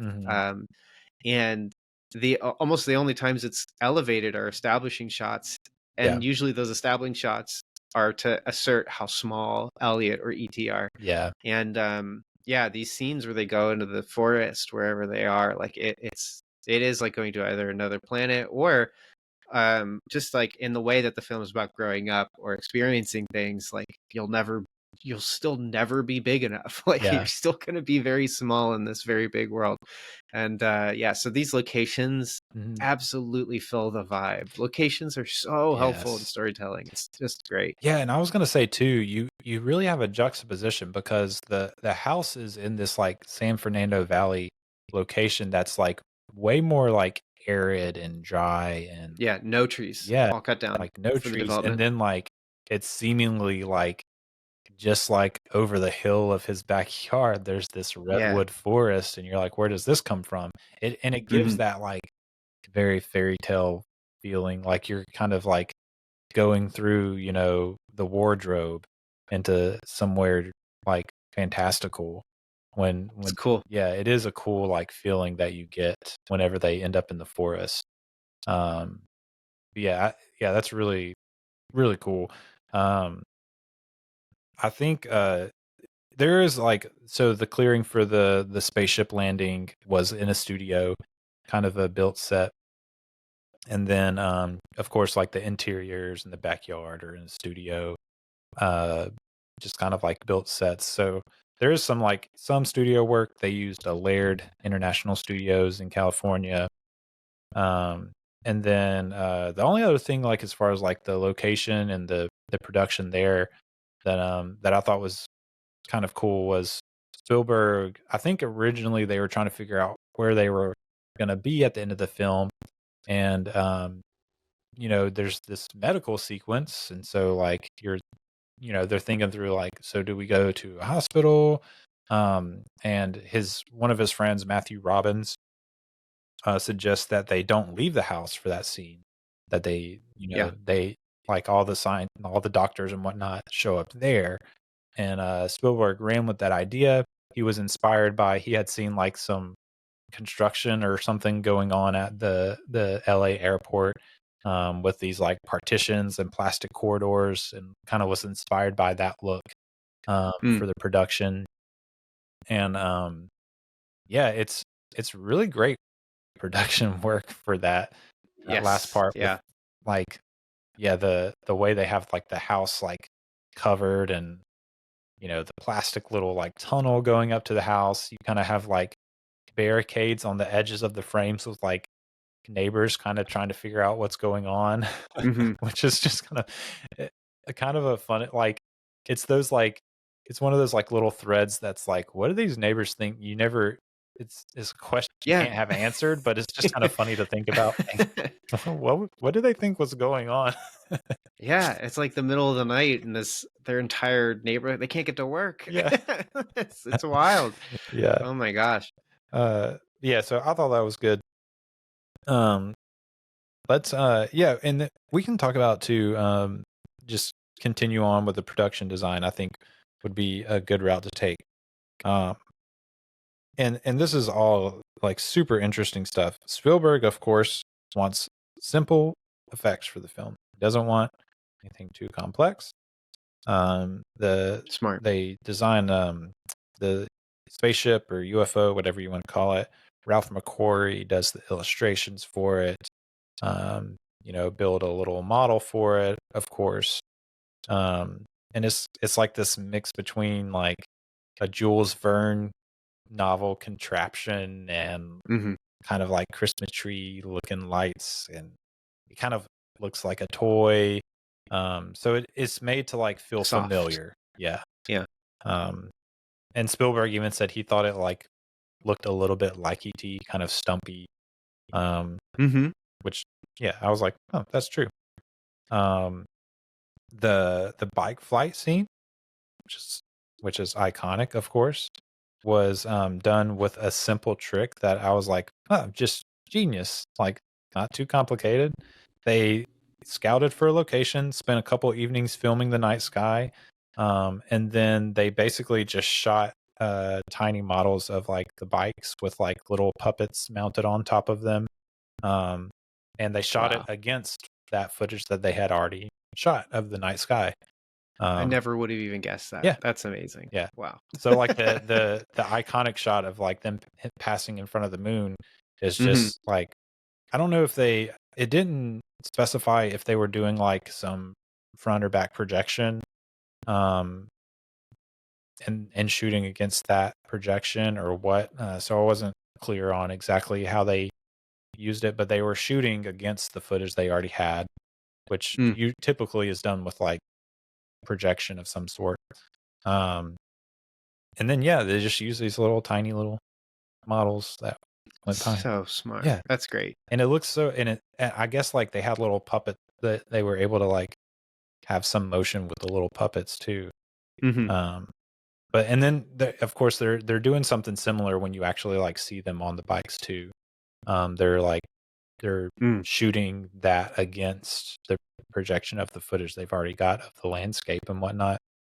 Well, just to compare to like even a similar scene, obviously way more high octane, but Mhm. like in Star Wars Episode 6 when they're racing on Endor Mhm. or the moon of Endor, which is it's like not only the best scene in the movie Yeah. because it's the most like it's the most amazing scene in the movie. It's great. That movie's fine, but like that scene feels so good to watch, and it's like it's a butt clencher. It's Yeah. crazy. Yeah. Like you really feel like these characters are at threat of just hitting one of millions of trees Yes. that are covering this thing. And yeah, it's just like rear projection and Yeah. then just clever filmmaking Mhm. and doing these special effects shots that are like wide shots. I Right. think the last time I watched it was the despecialized. So they were the despecialized edition. So they were like as close to the original work print or prints at the time. So Mhm. like it's gnarly what you can do without having to do like more like digital work. Yeah. Like just doing some trickery and doing good editing and performances, because even in that part of that movie you're looking at their faces and their reactions, so the special effects are supplementary to your vision. Right. It feels good. Yeah. And yeah, these bike sequences in this film are such strong Yes. highlights in the movie, and they're to find out that they're like 1,000 times simpler than I would have expected. Yeah. 1,000 times. I remember stepping out of the theater and being like, I just want to know how they did that. Like, I Yeah. know it's out there. Like, Yeah. it's 40 years old, but like, come on. Like, what did they do? Yeah. It's like, oh, it's a string and a puppet. Okay. Yeah. All right. Yeah. I mean, it's really incredible. Like, and like, too, like another thing he does, like, he came up with this technique for close encounters for the night sky, which I think I didn't read this, but I would imagine he's employing similar technique here because the night Mm. skies are very like vivid and like the stars are very bright. Yeah. And in Close Encounters, what they did was they shot on a larger film stock, the night sky, kind of like stars, lights poked through, Mhm. black paper sort of stuff, and on a larger film stock, and then they filmed the the scenes of the ship or whatever, the people like looking out at the sky, whatever it was, that they were putting the night sky on, like they just filmed it over that larger stock. And there was some other stuff, like technical stuff that I don't fully understand. Like I read it and I was like, I don't fully understand what they're doing here, but I understand in general, like they're basically like taking a larger film stock so that they don't lose a lot of like resolution. Quality. And Yeah. then like they're basically like matching up negatives somehow so Smart. that you get this like really bright and vivid sky, like stars and moon and night sky. That's really cool. Whereas like before that they were kind of coming up with that technique, you end up with like kind of dull looking stars in the sky Yes. Yeah. at night. So like similar technique of how you make the stars, but how you like do the film techniques to make like to put it together is like an innovation his team kind of came up with for in Close Encounters. And man, the night Mhm. skies here like look incredible. So I would imagine he's doing something similar for sure. Yeah. And then of course like the bike in front of the moon becomes the Amblin Entertainment logo. Of course. I don't know what it was before then. I need to go look that up and see. what it might have looked like before them. Hello again. Do you know how you can really support the show for free in just a few minutes or less? That's right. Just leave a rating and review on Spotify and Apple, or wherever you listen that might allow for ratings and reviews. These really help the visibility of the podcast. In fact, just hit that pause button right now and drop the review right now. And then you can get back to the show. I'd greatly appreciate it. Okay. I trust that you went and left that rating and review now. Back to the show. Yeah, of course we've got to talk about the ET design. You've got the design of it, animation, the sound, the voice, all of that. A lot of great stuff. I said we were going to come back to Rick Baker, and so we'll go back to Rick Baker because at some point, Baker had become resentful of how his work was "quote unquote" confiscated when that Night Skies project was scrapped. And Baker had always suspected that Rambaldi was inspired in some way by his work. And even I looked up pictures of this in 2014. He posted pictures of his unfinished aliens from Night Skies on Twitter. I don't know what he had to gain in 2014 by doing that. But there's like a tiny bit of likeness to ET, but I'm like, I mean, it's aliens. It's like they're all gonna look similar in some way because we all kind of make aliens look in a similar. Like there's a basic kind of template for alien. We've seen so many aliens at this point. There's probably a chart that like puts them together. Yeah. So I don't know. I was reading that. I was just like rolling my eyes. It's like, what? This guy like really has some beef. That's wild. Yeah. But yeah. So Spielberg, Carl Rambaldi, of course, was big in designing E.T. He wanted. This was interesting. He wanted to reproduce the faces and eyes of a combo of Albert Einstein, Ernest Hemingway, and the poet Carl Sandburg, which was like, oh, okay, it's interesting. Yeah. He what he was going for was like these wizened and sad eyes and face, which I think is definitely there. And he didn't want E.T. to be like comely, or not comely. He didn't want him to be like pleasant necessarily to look at, which is true. He's not like, he's kind of like a little ugly. He's ugly in the way that it's like cute to call something ugly. Sure. Like kind of a pug factor going on. Yeah. And so in that way, like there's a gentleness to it. Yeah, exactly. Like, oh, you don't know you're ugly, like that kind of thing. Like, but in not as nasty or a bullying kind of way that sounds. Yeah, that's so interesting because something I kept thinking too, like with the film being this like coming of age kind of growing feeling movie, is like E.T. does become sort of like a personification of the mentor that Elliot wants, but also wants power over, because Elliot wants, obviously, I think it's implied that he wants his father back. Right. Like, who wouldn't, right? That's the theory, like, of all broken families, is if you could have the ideal function of the family, would you want it? Yes, you would. And so that would require, though, a sense of power that he doesn't have. He can't bring him back. Can't bring him back from Mexico. And so, so in that way, like his E.T. came to me. E.T. came to me. This thing that like it's been gifted to me. It's for me. But then E.T., even though like he's not explicitly mentoring him, he is like personifying this like way in which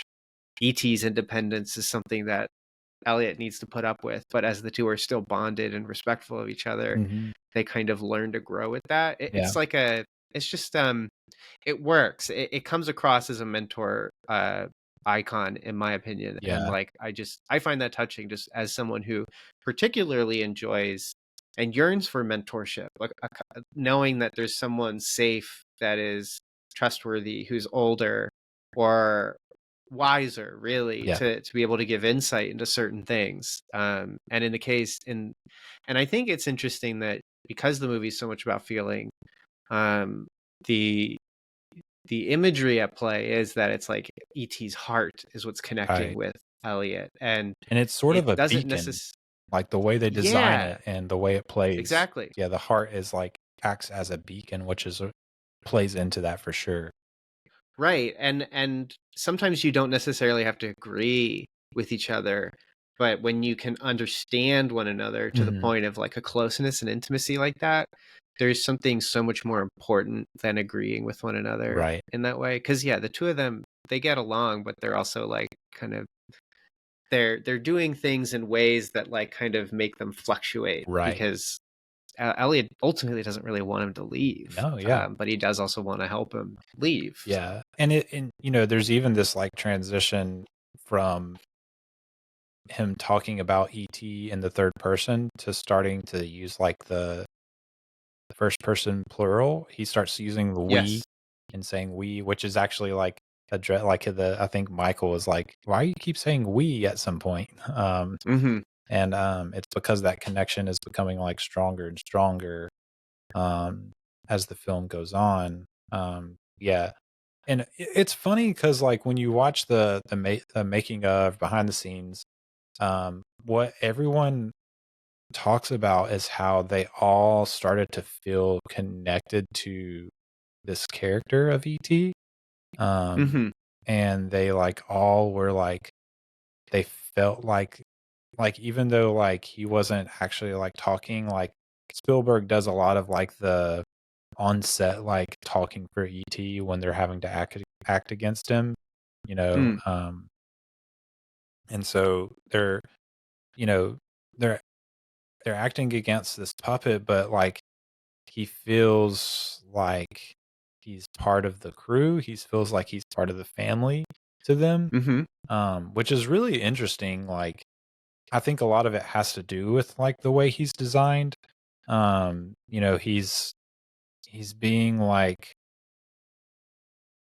he's being controlled by like 12 different people at any given Yes. time. Like they have all these like little controls and levers that they're operating to move him around.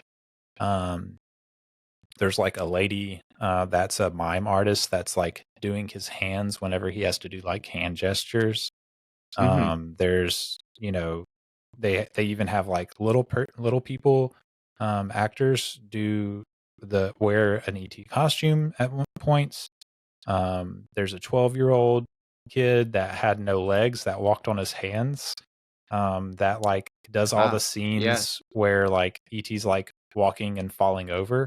Um, and so like That's cool. yeah, you have this like ensemble of like a dozen people that are like bringing ET to life, but it's done to an effect of where like everyone on set like feels like he's their friend for real.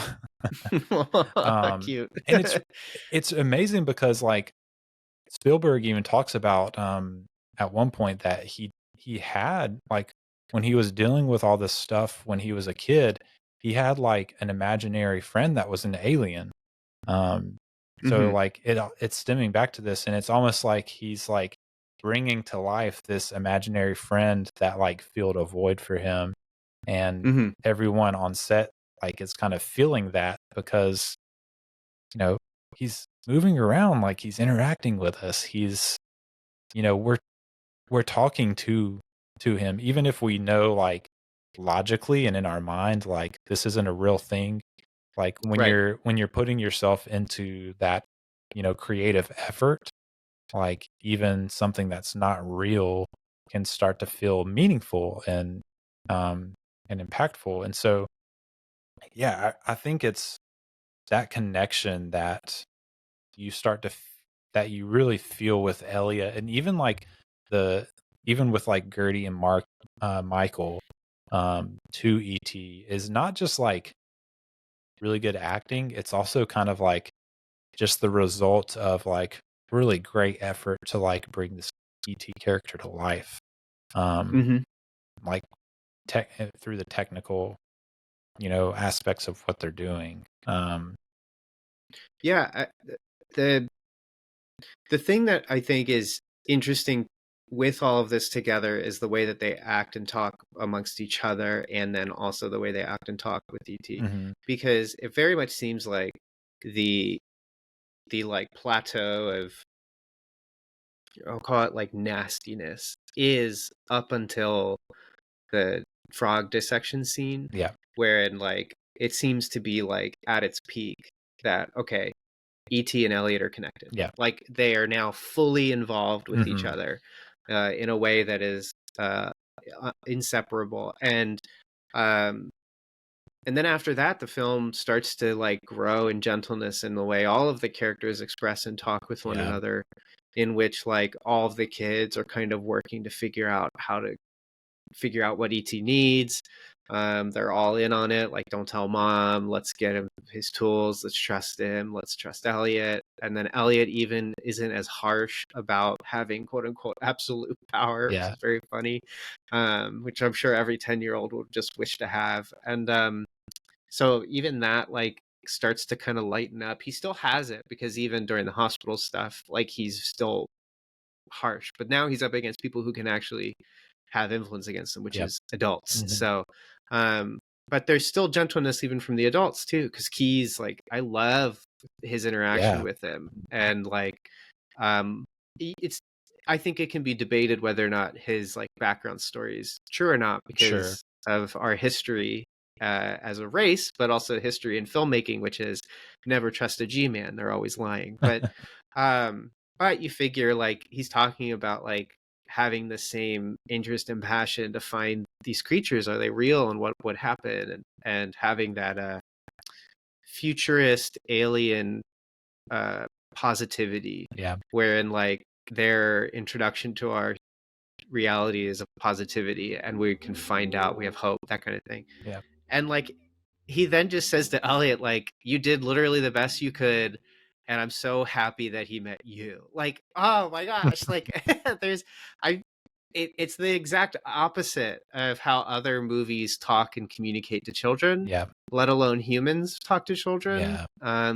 Wherein you don't have Keyes isn't the character that, like, he's not in the movie to be the character to be jealous of Elliot. Right. But another movie would have a character be jealous of Elliot. And it's just nice to see children as people, respected as people who are just first time people. And like, I think that the way the film and the way E.T. as this character and the catalyst for change for the film goes and changes like the weariness, the horror movie nature of the first 20 minutes Mhm. into this gentle, weird drama, to me is just fascinating. And then to hear that in real life, everybody's like, we love E.T. Yeah. like, Yeah. like I'm They really sure did. it makes total sense. It's so genuine, like, when you hear them talk about it, like, just so genuine. It's, like, really sweet. That's so cute. Yeah. Um, yeah. I guess the last thing about ET is, like, the voice, the one, like, weird thing, before I speak on the voice, like, so Spielberg thought of ET as, like, a plant-like being, a plant-like creature of some sort, which is weird. I would have never thought that just watching the movie, but like when you hear that and you go back and like look at him, you're like, okay, yeah, he kind of looks like stumpy, like a little bit like a root. Mm-hmm. He Like a gourd. some of his like movements, like his neck popping out, kind of feels like a plant, sort of. Mm-hmm. But I just like never would have thought that before like hearing that. So Yeah, I just never thought would it have was thought plant-like right, as a species. I right, definitely like, my first thought in terms of his correlation to plants is just that he's at the very least in his race, at least by setting, would presume he's like an herbologist or yeah, something. I farmer, don't know if that's a botanist, thing. something like that. Botanist, yeah. So like it makes sense that like the correlation between him and nature, or him Yeah, and the world, so to speak, is definitely there. But it's interesting to wonder if like, yeah, yeah, what if I guess the creature is a plant now too. Yeah. Whatever. Yeah, Sure. sure. Yeah, he's a plant interested in cultivating other plants. It's almost like they're just Cool. kind of like going around world. It's just that world building, that efficient world building. You learn so fast. Like you get a shot of the inside of their ship. It has all these different weird plants growing in it, and then you get them kind of like trying to uproot like little trees to take back with them. And so like you really quickly learn like, okay, these are not menacing creatures. They're just interested in plants and like maybe Like even like pigmen. preserving plants from different planets or something. Yeah. Yeah. So that's really cool. And then like too, like one of the like great images you get early on that shows you that ET is not like to be scared of is you get like he's walking up and he's like picking a plant out of the ground and there's a rabbit just like staring at him and like not really the Mhm. rabbit's like not nervous. And so that's just like a really efficient way of showing you like, hey, look, even like the rabbit isn't scared of ET. Yeah. There's nothing to be scared of with ET. Like, because rabbits are like notoriously like jittery and jumpy. So Mhm. the rabbit's not running away, then yeah. But yeah, the voice of ET is fun. Deborah Winger did some vocals for the film's first cut, an actress, but it ended up being the final work is the result of Ben Burt, a sound effects editor that worked on Star Wars. So of course, like he's done some really good sound work. And Ben Burt finds this lady named Pat Welsh, who was a very heavy smoker, like 2 packs a day kind of smoker. She had done some radio acting in the past. And yeah, he ends up mixing her voice with like animal breathing noises. And then for like all the sounds that ET makes, it's like a mix of raccoons and otters and horses. He mentioned a burp from his former film teacher, and he mentioned recording his wife sleeping with a cold breathing. Yeah. And Yeah, that makes sense. and he talks about how the 18 different sound sources ended up making ET's like quote unquote voice, which is really That's cool. fun. Great sound, just like really great sound effects work for Mhm. ET, to great effect. And I just love that. It's like two packs a day. You got to smoke 2 packs a day to really sound like ET. But yeah, well, you had mentioned earlier like the camera work for like when they're filming adults and how it's always Mhm. like I think I read that it's always like 4 to 5 feet from the ground to give that perspective of both like the kids and the aliens of Mhm. the adults. And it was so yeah, luckily it wasn't the DP like crouched down with the camera. They had it like mounted on a Thank dolly goodness. that was positioned that way. Yeah, just yeah, I just love that. It's just such a simple, like it's not that complicated. Just like, hey, Yeah. whenever we have any adult that's not the mom, then we're gonna either be shooting their waist and feet or they're gonna be silhouettes. Like, Mhm. okay, Smart. easy enough, you know. Um, and it's smart too because there's a mystery there, of like you don't know if these adults are gonna be good or bad. Like, Yes. yeah, and so Just like a child. yeah, just like a child. Like I don't know if I can trust these people. Mhm. And so like even before the adults show up at the home, he's already set you up to not know if you can trust them or not. Mhm. And probably like distrust, leaning towards distrust because you just don't know what they're doing, what they're after. Yeah. Um, I even the first time I watched it, I was like, I was like, please don't do this, but is Keys his dad? yeah, Like I that's thought that too. literally like Yeah. what I felt. Mhm. So like they do such a good job of handling how these people are utilized. It's that the adults are not important to the children, but they are important to Steven Spielberg Yeah. in a different way. So it makes it work. It's really good. Mhm.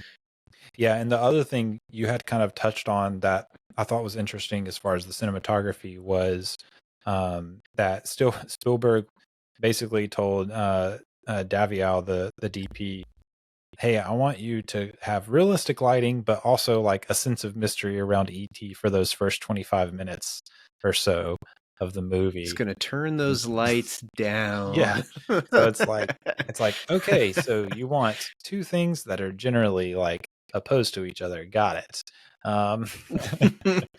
And so he but yeah, so I love this quote from Daviau. He says, quote, "For that scene in the bedroom where Elliot entices ET out of the closet, I had to make ET as near a silhouette as possible and still show his eyes," unquote.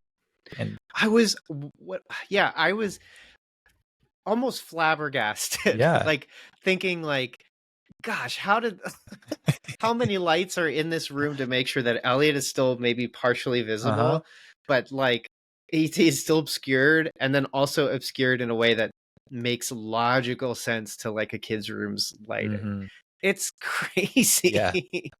Absolutely wild. Yeah. Man alive. Yeah, and man, even like this is jumping back to like the production design a little bit, but like that closet is like this almost like magical place too. Like what It's great. It's great. what house has a closet like that? Like a connecting closet between kids' rooms? Was that a thing back then? Like I don't know. I don't know. It must be like an old style shared closet Yeah. instead of having like individual ones. But what a Yeah. It was weird choice. strange, but like it kind of had this like magical feeling to like it's like a tunnel from one room. Secret tunnel room. Yeah, it's cool. I was listening to a podcast where they were talking about ET, and they were talking about how like when you're a kid, like your house is kind of a magical place.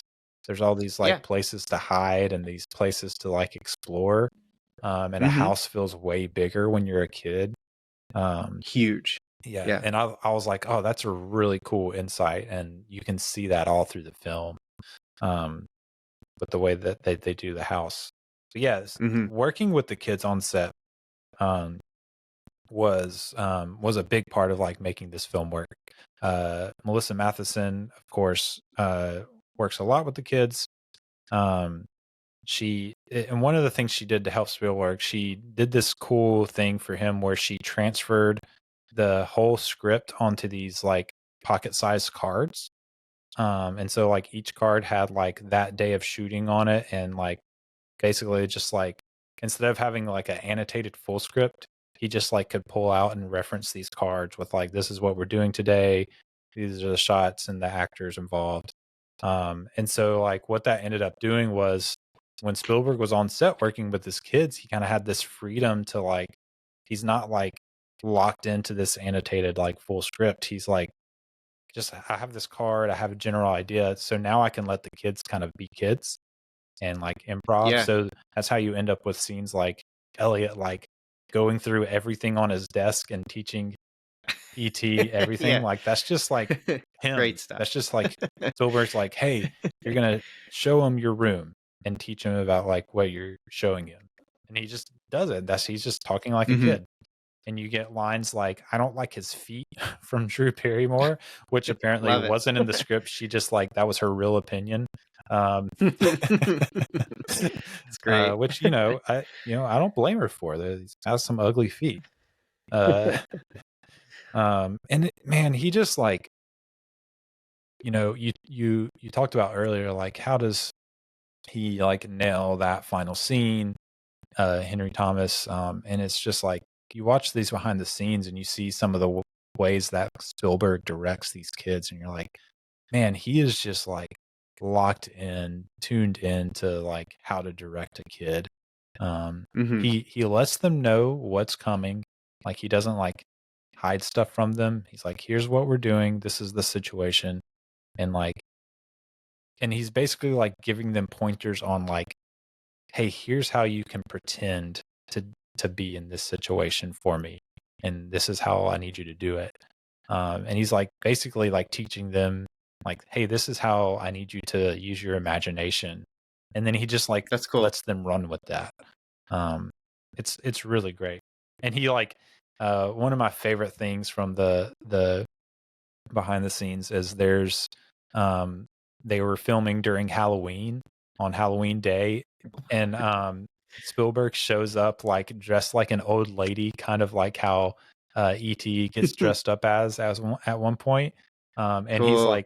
he's just like directing dressed in this old lady costume all day, and like all of them like remembered it, like Drew Barrymore and Henry Thomas. They are all like, oh, we loved when Spielberg like directed us dressed as an old lady all day. It's just like really That's great. sweet. It's like, oh, that's exactly what a kid needs. It's like the director to be just like a kid with them, you know. To be safe. Mhm. Yeah. And then probably the smartest thing he did for directing the kids was he shot it mostly as much as he could in chronological order. So basically you're setting the kids up to be able to like follow the emotional journey of the movie. Like they can remember this is where we left off emotionally. We're picking that back up where we left off and moving forward. And the last thing they shoot is saying goodbye to E.T. And the reason that scene, one of the reasons that scene is so impactful is because they know they're actually like saying goodbye to E.T. Like we're actually saying goodbye to him, and we're not going to work with this little puppet anymore. We're not going to be doing like, and man, like, so you're getting like the emotion that's there in the characters, but you're also like getting the real emotion of these people that are like, you know, you hear actors and crews talk about how emotional it is to like finish production of a movie. And so like to be lining that up with this scene where you're saying goodbye to the production of the movie and this family that you spent time with, but you're also like the characters are saying goodbye to, you know, the alien character. It just like it's just so perfect. Super smart. Yeah. But yeah, the score, great. Phenomenal score. Yes. Yeah. Probably the main thing to talk about with the score is just that last sequence. When they were recording it, Spielberg was like, hey, I'm going to take the film off the screen because, you know, they usually have the film going on the screen to try to kind of match the cadence and the rhythm of the film while they're recording. So he's like, I'm taking it off the screen, and I want y'all to just play it how it feels. And so they did that, and basically Spielberg like re-edited that final like all of that last sequence to like match the best recording of the score, which is just really cool and really insightful and unheard of, like for how to go about doing that. It's super smart considering there's not a lot of dialogue at the end. And so what's communicated to you is visuals and music, and you're going to be really influenced by that music. Plus that music's going to carry into the credits. So that is, that's incredible. good insight. That's good.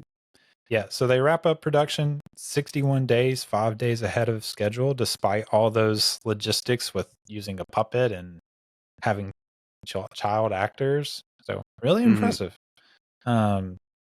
It premieres for Universal executives for the first screening, and the audience is left in tears.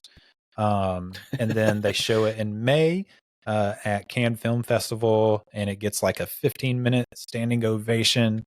Wow, cool. Yeah, just really cool. And then finally, in June 11th of 1982, it releases in over 1,100 theaters, tops the box office 6 weeks in a row, beating Superman 2's record of 3 weeks.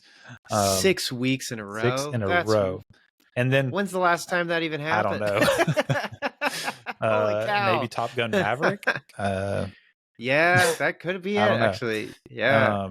Yeah, and then it stayed like at the top of the charts for like 24 weeks. I think it had 16 weeks total by the end of November at number 1, which is just wild. I think it stayed in theaters for like a whole year. in the US. I think there's only one theater. There's one. I do know that like West Side Story, that the original was in a theater for like 4 years. I can't remember which one. Wow. Yeah. And it like still sold fine, Yeah. but yeah, I feel like the last time a movie killed it top box office over and over was literally like maybe what's the movie The Wretched during 2020, but that's because it was like the only movie screening. Yeah. So it was like top movie for the 30th week in a row, and it's like, yeah, it made what, $600,000. But it's like, I guess it's a record. Yeah. but obviously the ET one is much more impressive. That's crazy. Yeah, just really impressive. It ends up with a worldwide box office of over 700 million. And you had mentioned Star Wars overtaking Jaws. Well, Spielberg took back the mantle. He beat Star Wars with E.T. And with of course the nod to Yoda, which Lucas enjoyed. I think it's hilarious that E.T. acts like he recognizes Yoda. Yeah, that was really fun good. touch. But yeah, it stays. It keeps that box office record for 11 years, and none other than Steven Spielberg himself beats himself with Jurassic Park 11 years later. Wild. So just wild. Yeah.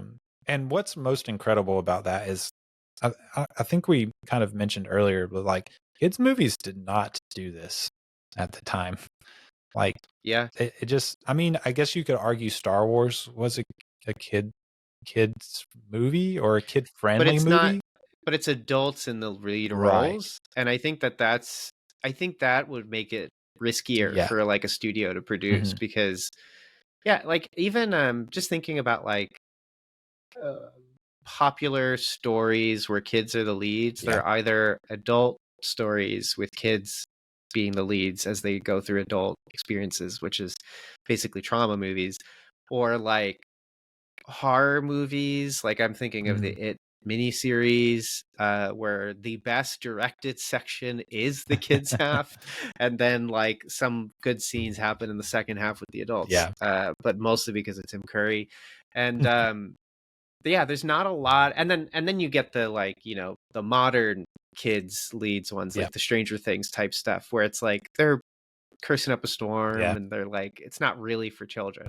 Where you have this, which is respectful to children, aware of children, looks at children in a mature way, and then is also just like very childlike, you know.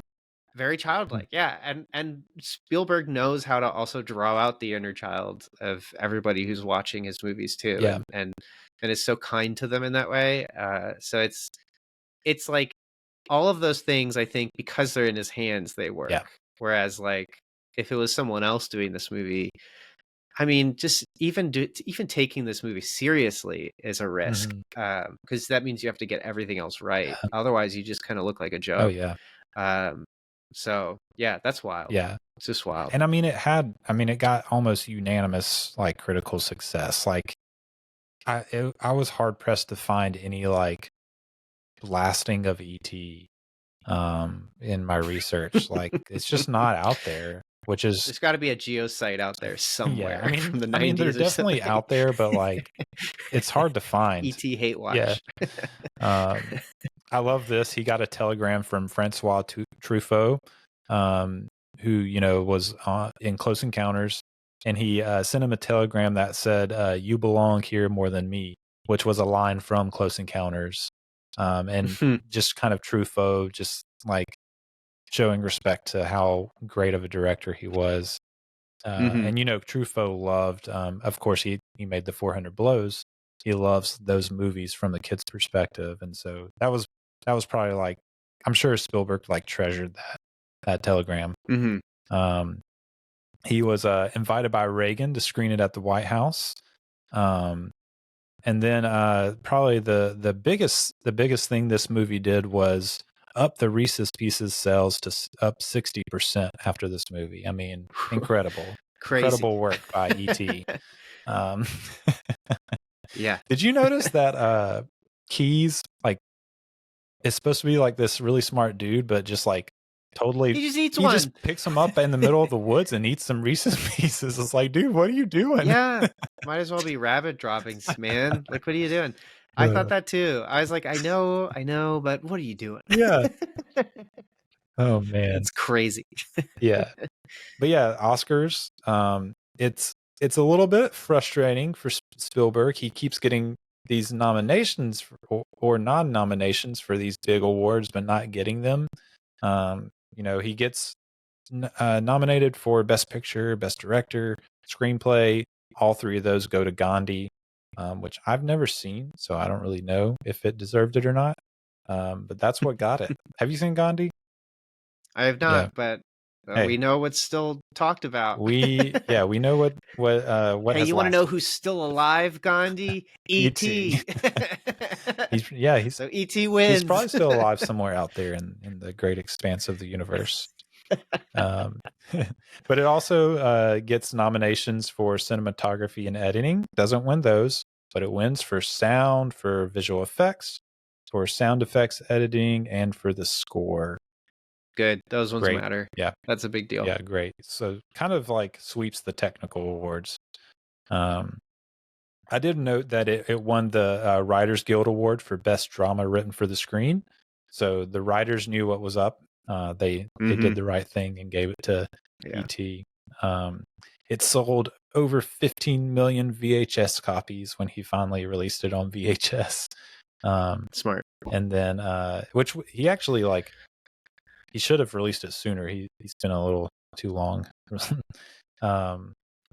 Yeah, isn't that like a thing? Like a lot of directors were very particular about home video for a long time. Yeah, they thought about a sequel. He was just like, no, we're not going to do a sequel to E.T. Smart.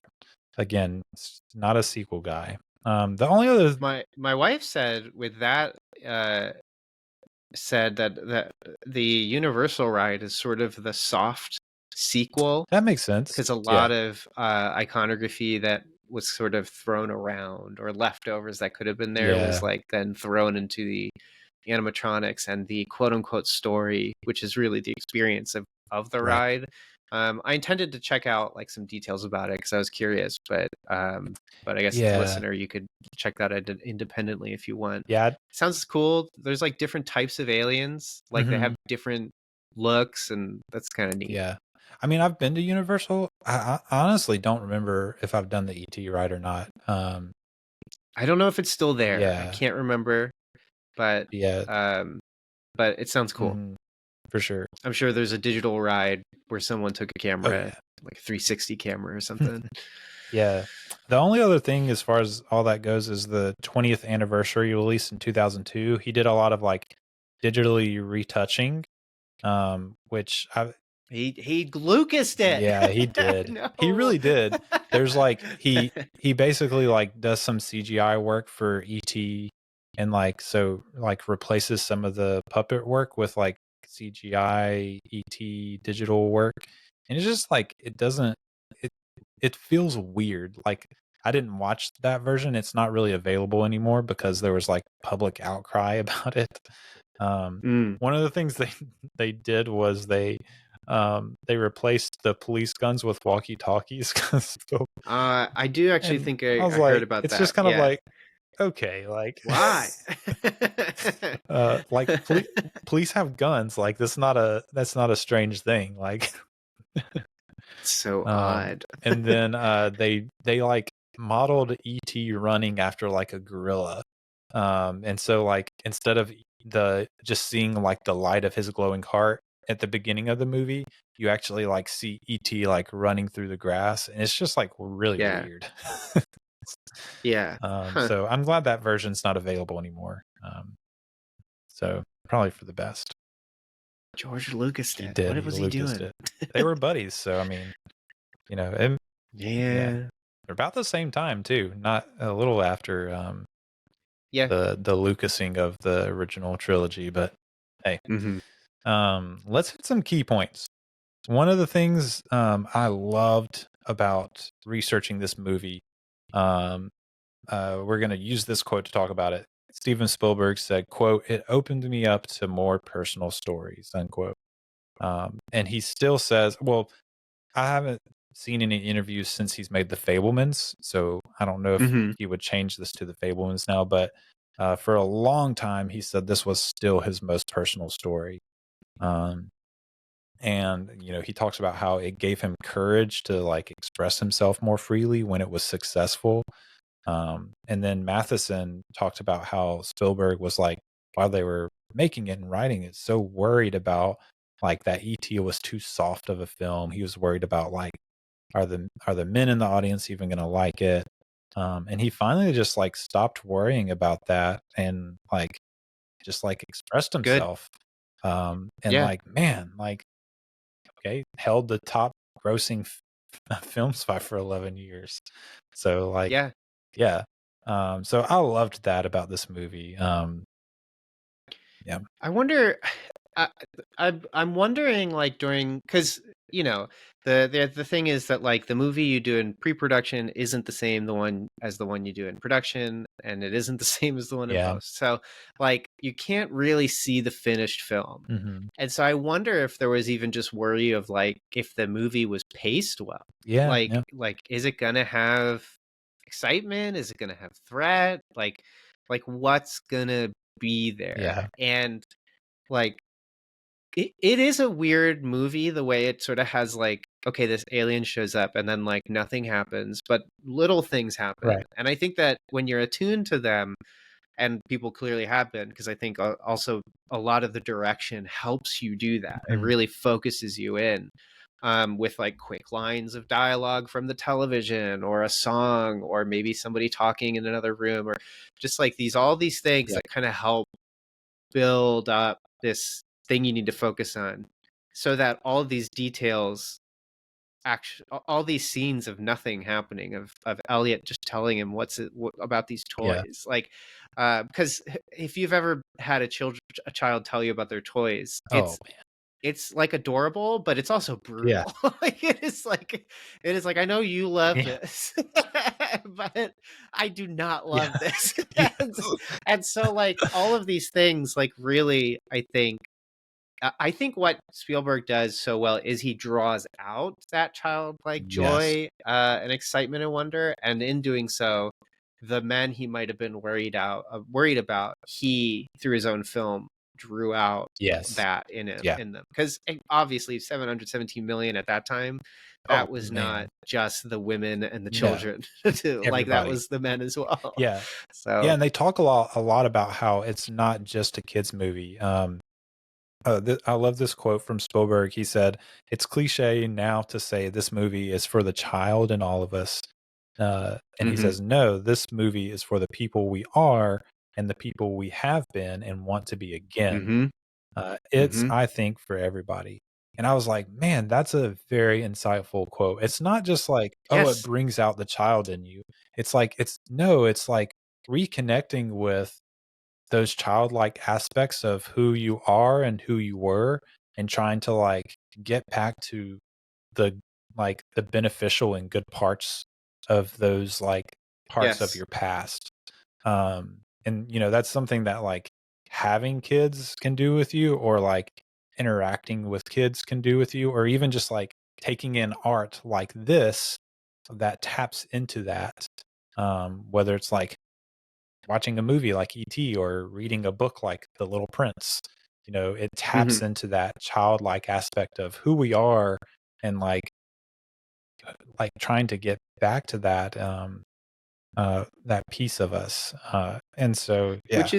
Which happens with Michael, Yeah. when like his first introduction in terms of how he treats stuffed animals Mhm. is threatening to rip off the arm of Gertie's Yeah, yeah. bunny.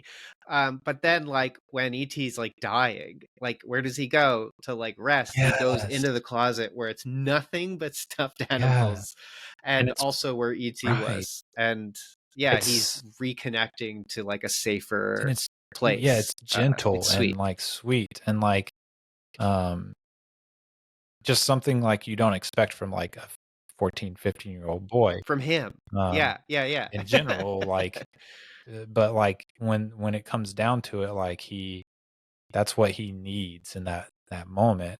Yeah, I love that. Hello there, listener. Don't you ever want more for your life? Don't you ever dream of surpassing the status of just podcast listener? Well, I've got good news. If you head on over to establishingshotpod.com and click the send a voicemail button on the right side of your screen, you can be featured on the podcast.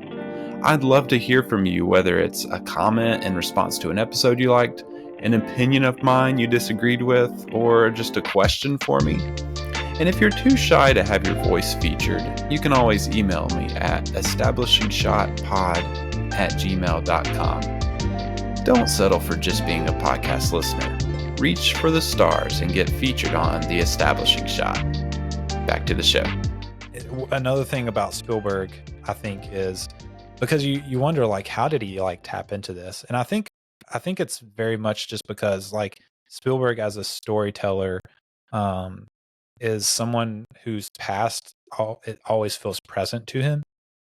So like he's just like injecting those experiences into the film as if like he's experiencing them now, even though like they're just experiences from his past. But just the way he carries his past is almost like, not that he's still experiencing it, but he can so easily tap back into those experiences. I think he understands memory better than most people. That's a good point. Yeah, that's a good way of putting because, like, it. yeah, because memory, if you talk to like a psychologist or even psychiatrist, just someone in the field of like the body and the mind, in a more emotional way, metaphysical way, you'll find that like when they talk about like memories, they're like, your body doesn't know that memory you're bringing up isn't happening right now. And so like if you're talking to someone and you're asking them in a safe environment and they're consenting to describe a traumatic event, they might start saying words you've never heard them say before because they're livid. And it's like they're not actually filled with malice and hatred to kill, but their body is like, I am now in the presence of my abuser again, and I now know better, that I can stand up for myself or perhaps can have a way out. And so I'm ready to get that mother effer out of my life or something. And they don't hate them. And it may actually still not necessarily be a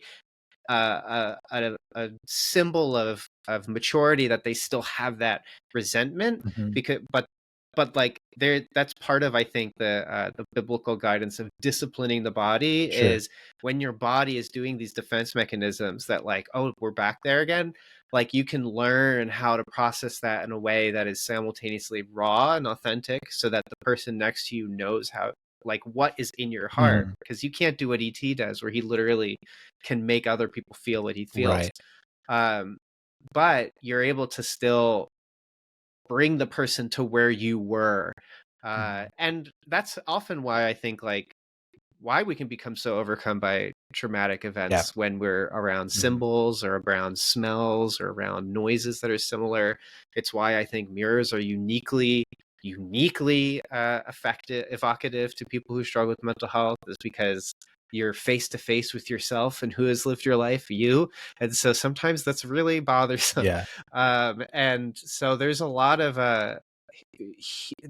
ways in which he uses feeling and memory in his films, and I would say mysticism in a way that's not like, you know, stones and rocks and mumbo jumbo, but like the magic of the world, to just really communicate simple, complex oxymoron, simply complex things that are everyday human experiences. I don't know. It's just consistently impressive, the way he does it. And they're injected with like the other juxtaposition, which is that you see kind of like through his filmography, which is this like walking this fine line between like wonder and terror, that like where you can feel both of those things at the same time, and both of those feelings be like absolutely like real. Like I'm kind of scared, but I'm also like awestruck and like want to like I'm drawn into it and like pushed away from it at the same time. And you know, you kind of get that with the bike flying. Like Elliot's like, not too high, not too high. But like at the same time, you Mm-hmm. can see on his face, he's like, he's scared, I'm freaking flying. but he's like, yeah, I'm flying. This is incredible. And it's just like that feeling is just universal. Like, and we have that feeling just like all the time in our life. Like the feeling of like, I'm scared to press into this aspect of my life, but I'm also like drawn to it. I don't like, Mhm. like I mean, it can be something as simple as like starting a new relationship or resolving something in a relationship. Like it's scary, but at the same time, you're like, you know, how incredible would it be though, like to reconcile this, you know, it's Yeah. just like tapping in.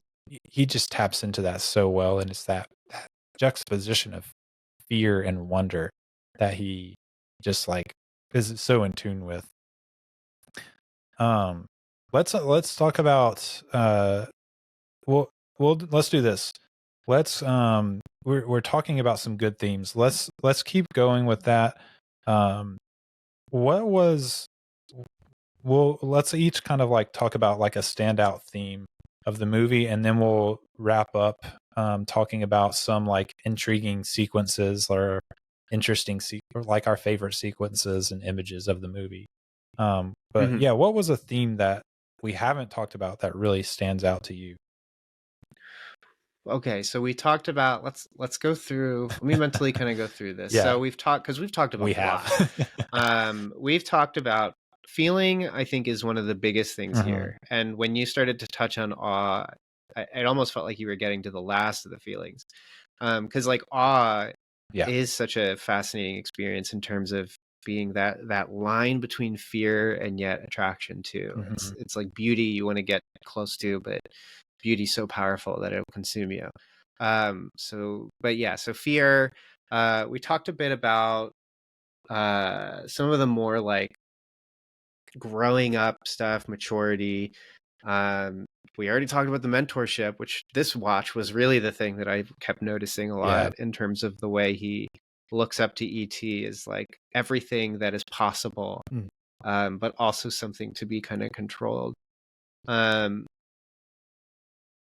And I think And then, and then we did talk about the transition between the violence to gentleness too.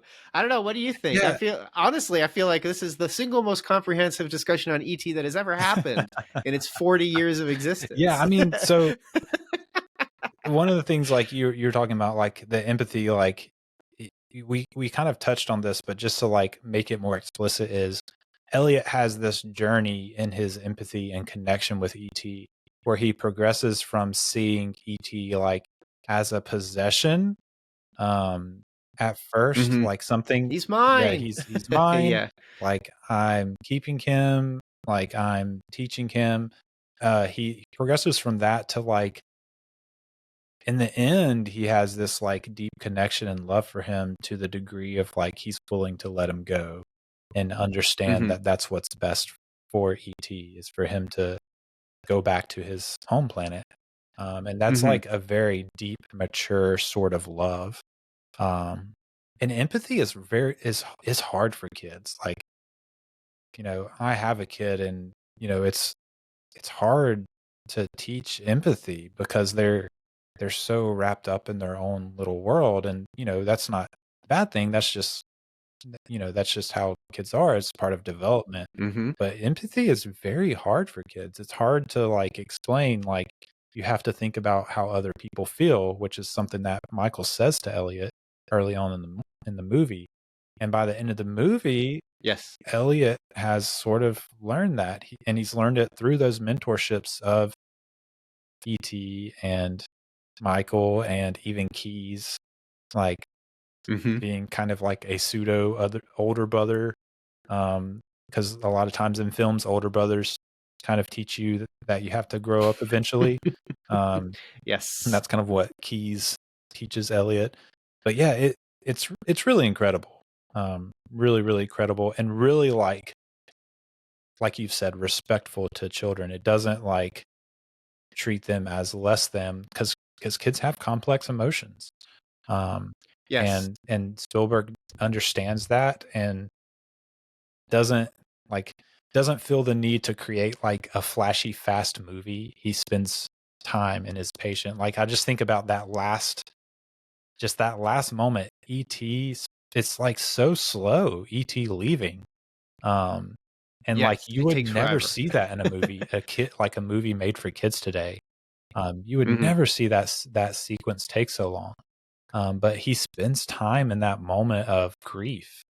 Um, and he's injecting like real and complex emotions into this movie for kids because kids can understand those things and connect Yeah, with I them. mean, it's so similar to the movie's paced during its melancholy times. It's paced like a this is a weird comparison, but it's paced like a ghost story where Sure. like these moments of sadness are dreadful because they're so long and Mhm. you're aware of how long they Yeah. are. And the ending, it's like the longer this goodbye takes, the more the goodbye is going to hurt. But that's the irony of the goodbye, which is that like I don't want it to end because I Yeah. know it's the end. And Mhm. it's I think feeling those out, that's really helpful. It's the opposite of running away. And I think like growing in that endurance is helpful, and doing it through a film where it's Yeah. paced so that a director can decide when is it time, it's time now, helps an audience to feel the emotion for the time it needs to and then call it a day. Yeah. And then of course to talk about it, and for parents and kids, I'm sure there was plenty for people who engaged it in a way that would be, because you can engage it for entertainment, that's Yeah. fine, but if they wanted to engage it for more, I'm sure there was plenty of good conversation or opened up conversation about what hard experiences felt like for kids or for parents in their past to share with their kids, because they've had this film almost kind of like showcase it in a viable, gentle way. Yes. Yeah, it's neat. Yeah. It's neat how he does it. Really is. Yeah, the other thing that there's a few points I had written in my notes that are kind of all intertwined, and they all have to do Hmm. with themes of kind of like tolerance. Because I think this is something that like Spielberg knows, like, and most of us kind of know intuitively that like tolerance of different, of things like different or things that are going to change are like something that we can learn, especially like when it comes to other people, is something we can definitely learn from kids. Kids are very willing to like a- accept people that are different than them. It's weird because sometimes change and difference can like scare children, but like I think it's on a there's smaller scale. yeah, on I think for when there's sure. small groups, I get Yeah, what you're yeah. getting at, where like, because like when I was in school, that's when like I felt like people started to learn what it's like to not like each Yeah, other. yeah. But when I was in like playing in my yard or With playing like on my a street few with kids, kids on my yeah. street, yeah, we all just liked each Right. other. There wasn't any reason not to. And then you find out about the magical world that is the next street over, Hmm. and there's more kids to Yeah. play with. And so, like, now you have a baseball game. And yeah, there seems to be just something more about like, if you could just run faster, that was like the coolest thing ever. So it didn't matter. Like you didn't really care. Yeah. So I get what Well, you're kind of getting yeah, at. and There's like a it's tolerance about it's that. tapping into the aspect of that where like one of the things I wrote in my notes early on in the movie is like there's this understanding that the kids have that the adults are going to think this thing that's different is dangerous, and they Yeah, already we got to keep into them yeah, away. they already intuitively know that this thing is not dangerous, but if we introduce it to the adults, they are going to treat it as something dangerous. And Hmm. I just thought that was like so that feels so true. Like it makes me check myself like as an adult human, like what things am I like treating with like or like treating as dangerous that maybe is just different that I need to kind of like just explore like they do with ET. They just kind of Hmm. explore who he is and kind of accept him into their home. Hmm. Yeah, I love that. And I love that there's not really any true villains in this movie. In the No, end, you kind of find that there's not. it's more of a man versus self kind of plot, wherein like the necessary change of the self is kind of the Yeah. villain, wherein in the way that like Elliot has to just go through this thing that kind of Yeah. sucks and then get through Yeah. it. It's just it's a So, movie just about processing emotion and where you are in life. It mhm. really like a bird's eye view. And it really like, if you think about it, can apply in so many, probably speak to you in different ways at different points of your life. Like a Mhm. kid that's maybe lonely, wishing he had a friend that he could really connect with. A kid that has lost a parent, like needing that mentorship in their life that is missing. Mhm. Or even like someone who is like losing an older loved one. Like you kind of get that feeling at the end when ET's dying, because he looks like old and gray. Like and it's Yes, almost yeah. like you're losing a grandparent, which can be Yeah. a hard experience. So like I could just see how like it's such a universal thing that he's tapping into, that like it can even apply in different ways at different like Mhm.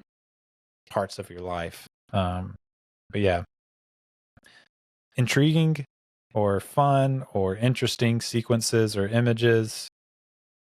I wrote in my notes drunk ET LOL, because Yeah, so this this is is, I know this this is is what I what you tell. wanted to talk about, Melvin. So now is your time to shine on. So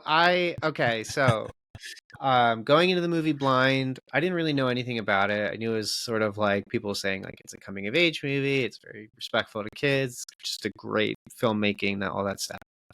But I didn't like know what the movie was like, what it was going to talk about, Mhm. and so like I was just delighted that the film talked about like feelings, and that it was had this like joy of life itself, and like children I think exemplify that because everything's new to them, and apples taste good, and then at some point they don't want them anymore. Sure. Kraft mac and cheese is now the best. And then at some point when you're like 29 you realize you don't want that Yeah. anymore, and so like but then you hit 35 and you'll want it again, so I'm looking forward to that.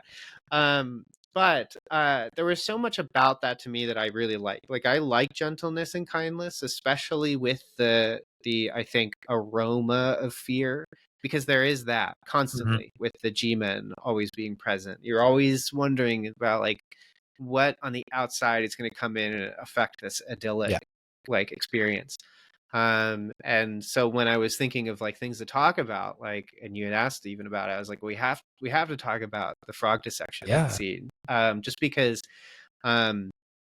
there's something. It's a scene that when it happens, it's so weird Yes. and so outside of the rest of the film that I often find, or I have a suspicion that many people probably like, if they have a negative critique of the film, it's this scene, Probably. Yeah. just because it's also like, it's like a short film. Mhm. It's like there's very little dialogue of any importance. There's very little scene of importance other than essentially, like, I think for most people, E.T. learning that he can maybe build like a communicator. Yeah.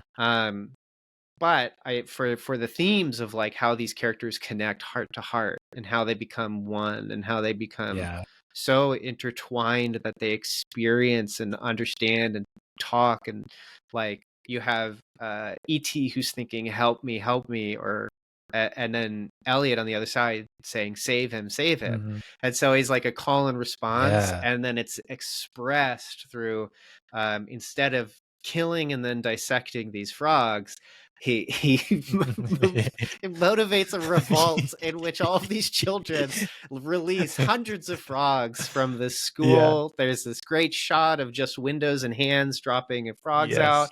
out. There's a romantic kiss as Elliot and this girl that's interested in him kiss before he steps out and he whisks away. Mhm. And that's continue to be more connection with ET because he's watching like a TV program where that happens on Right. screen.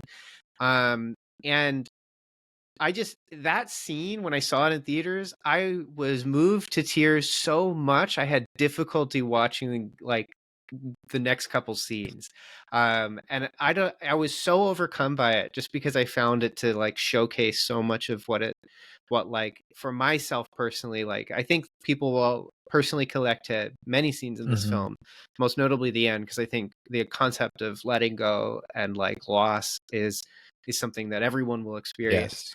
Yes. and that's much more natural, I think. For myself, I'm someone who's really, I'm as an empath, I'm someone who yearns for someone to really understand and not necessarily always agree, but to understand or hear, or to move, I should say, move with me. There's something about like that sequence of these two distant people, like doing these things that like are just in sync, and then doing it in such a weird, creative, simultaneously grotesque and also like beautiful way, to me just felt so wonderful. Yeah. Because it is such a bizarre It scene is. of like warty frogs or It's slimy almost and like a dream gross. sequence of sorts. Yeah, Yeah. it's so dreamy, and like the music plays it up, and it just becomes another world for a minute. And for me, I think like when you are so heard or seen or loved, it is like you have been taken somewhere. Yeah. And there's nowhere else in the world anymore. Yeah. And so to me, this felt like that. And so it killed me. I died, and then I came back to watch the rest of the movie. I love And that. it Yeah. is like the scene that whenever I think about this movie, I think about this one every time, and I have to like take a minute because I want to watch it again in my Yeah, head. that's So cool. I love this scene. It's amazing. Yeah.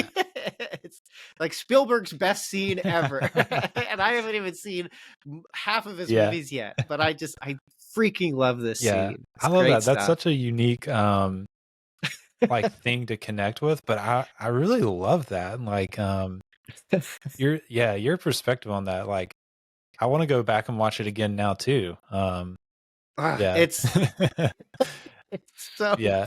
good. The other scene I was thinking Man. about too that's like similar, and it goes back to like that idea, because that, if you're gonna put that into a category of like terror or fear or like awe and wonder, that's the scene of awe and wonder, of that connection that he's building with ET.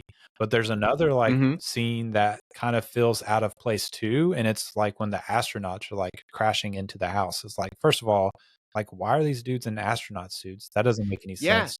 And second of Yeah. all, like, what, now this is a horror movie? Like, what's happening? And it's because like I think there's, those both feel like a dream sequence where it's like you're kind of like put into the dream like over imaginative perspective of a child, where he's Yes. like experiencing this love and empathy and connection and awe and wonder to like the nth degree in this like incredible dream sequence. And then he's also feeling this like fear of invasion and the terror and of that in this like fantastical-ish kind of dreamy. Yeah, they're like breaking in through the window. Yeah, it doesn't make Why? any sense until you think about, oh, this is like how a child would like experience this like in their mind. Yeah. And a hazmat suit kind of looks like a spacesuit, Yeah. so sure, make it a spacesuit. Exactly. Why not? Yeah. And so yeah, I love that. I hadn't thought about that until you were explaining all of that. But yeah, that's, those two scenes like feel out of place with the rest of the movie. But like when you think about like what they're doing, like thematically and like with like that dream like juxtaposition of a dream of like awe and wonder and love and a dream of like fear and terror, it's like Yeah. perfect. Yeah. They're scenes that feel like they would be in Close Encounters. Yeah, sure. Because Close Encounters is kind of like for me, that film is, I think, too disconnected. It's so nondescript. I kept like, when I saw it, I kept thinking like, I know what you're doing, Spielberg, but he's still like, I think it's like a husband who like goes to the ship. I'm like, you're still have responsibilities to your wife and children. And so I could not get past that. I get that. And so I feel like those things apply better here because it's a child growing up. So a lot of these things make more sense to me as being fantastical. Plus like the fact that E.T. gets drunk and Elliot gets drunk too. It's just like, these are all fun things of like, you have all these things in the future you want to do now as a kid, and now you're doing it incidentally. And so, and look what it made you do. And the mom is oblivious. Let the frogs out. And she has unloading the groceries.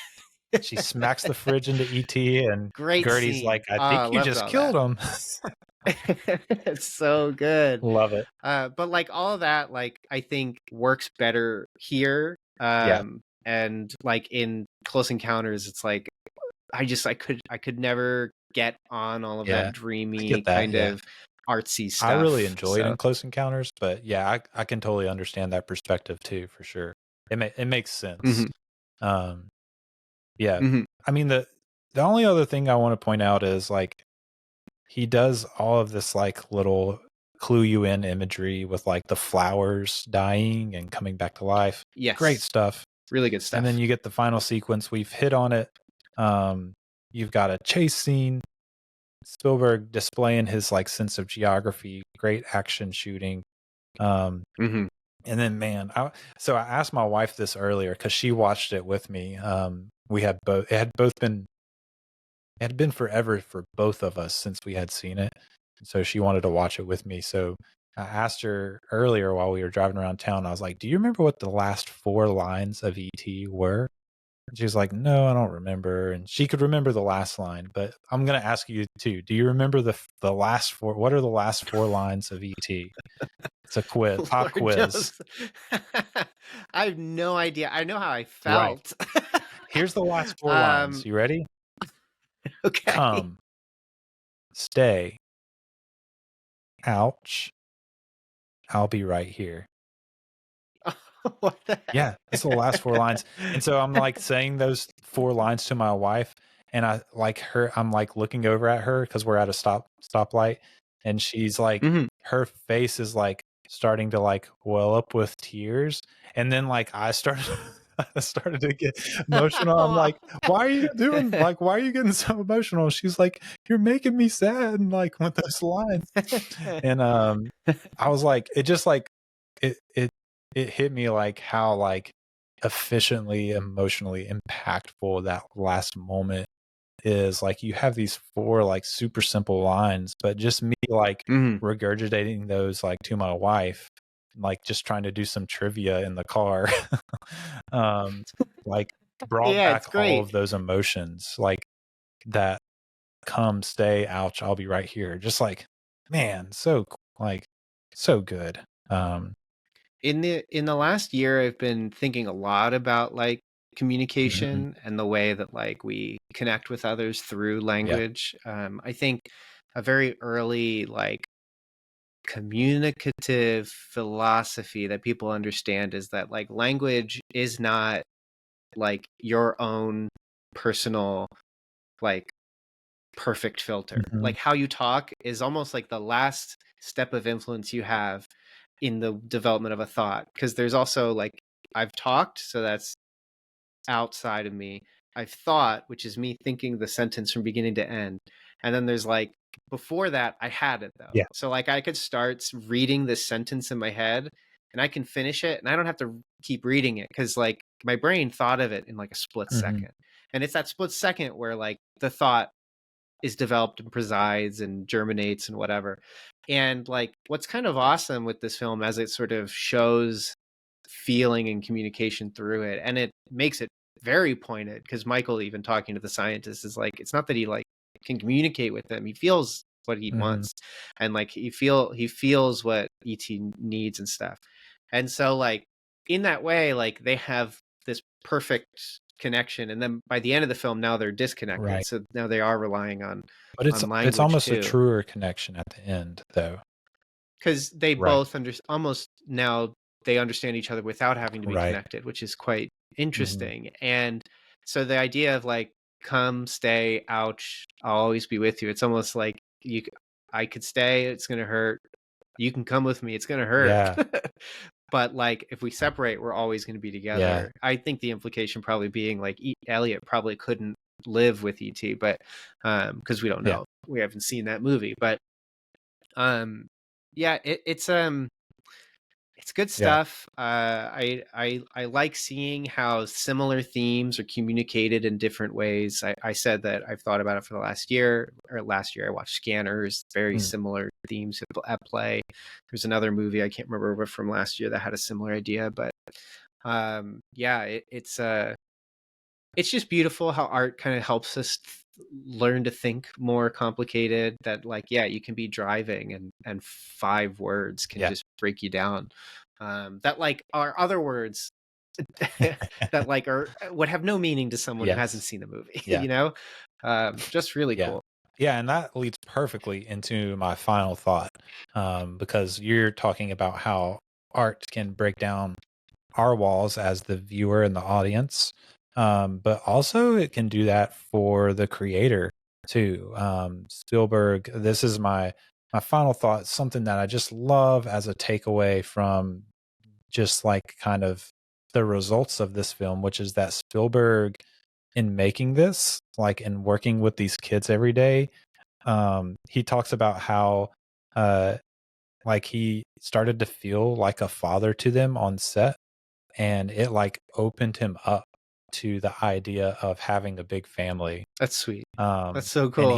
he credits ET for like the family he has now, like working with those kids on set. Like he's like, I actually think I want to be a father now.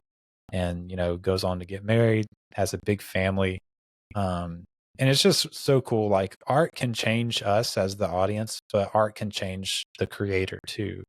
um uh and the act of creating it, it's just very interesting to me how when you're creating something, whether it be art or a podcast or a business, you're thinking you're changing things, but it always happens that those things are like that act of creating is also changing you too. Mhm. And I just love that. And I just think it's such a sweet like takeaway that like ET didn't just like change people, like these huge amounts of people that went and saw this movie, but like it changed Spielberg too.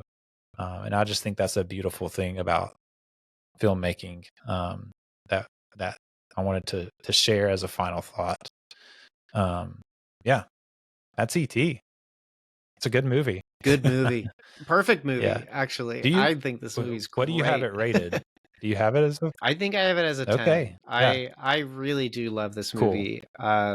It's just it's well Yeah. made, it's powerful, it looks really good, it utilizes like the creativity and the like the methods of filmmaking at the time to Mhm. do a lot of its effects and special stuff to like the utmost effect.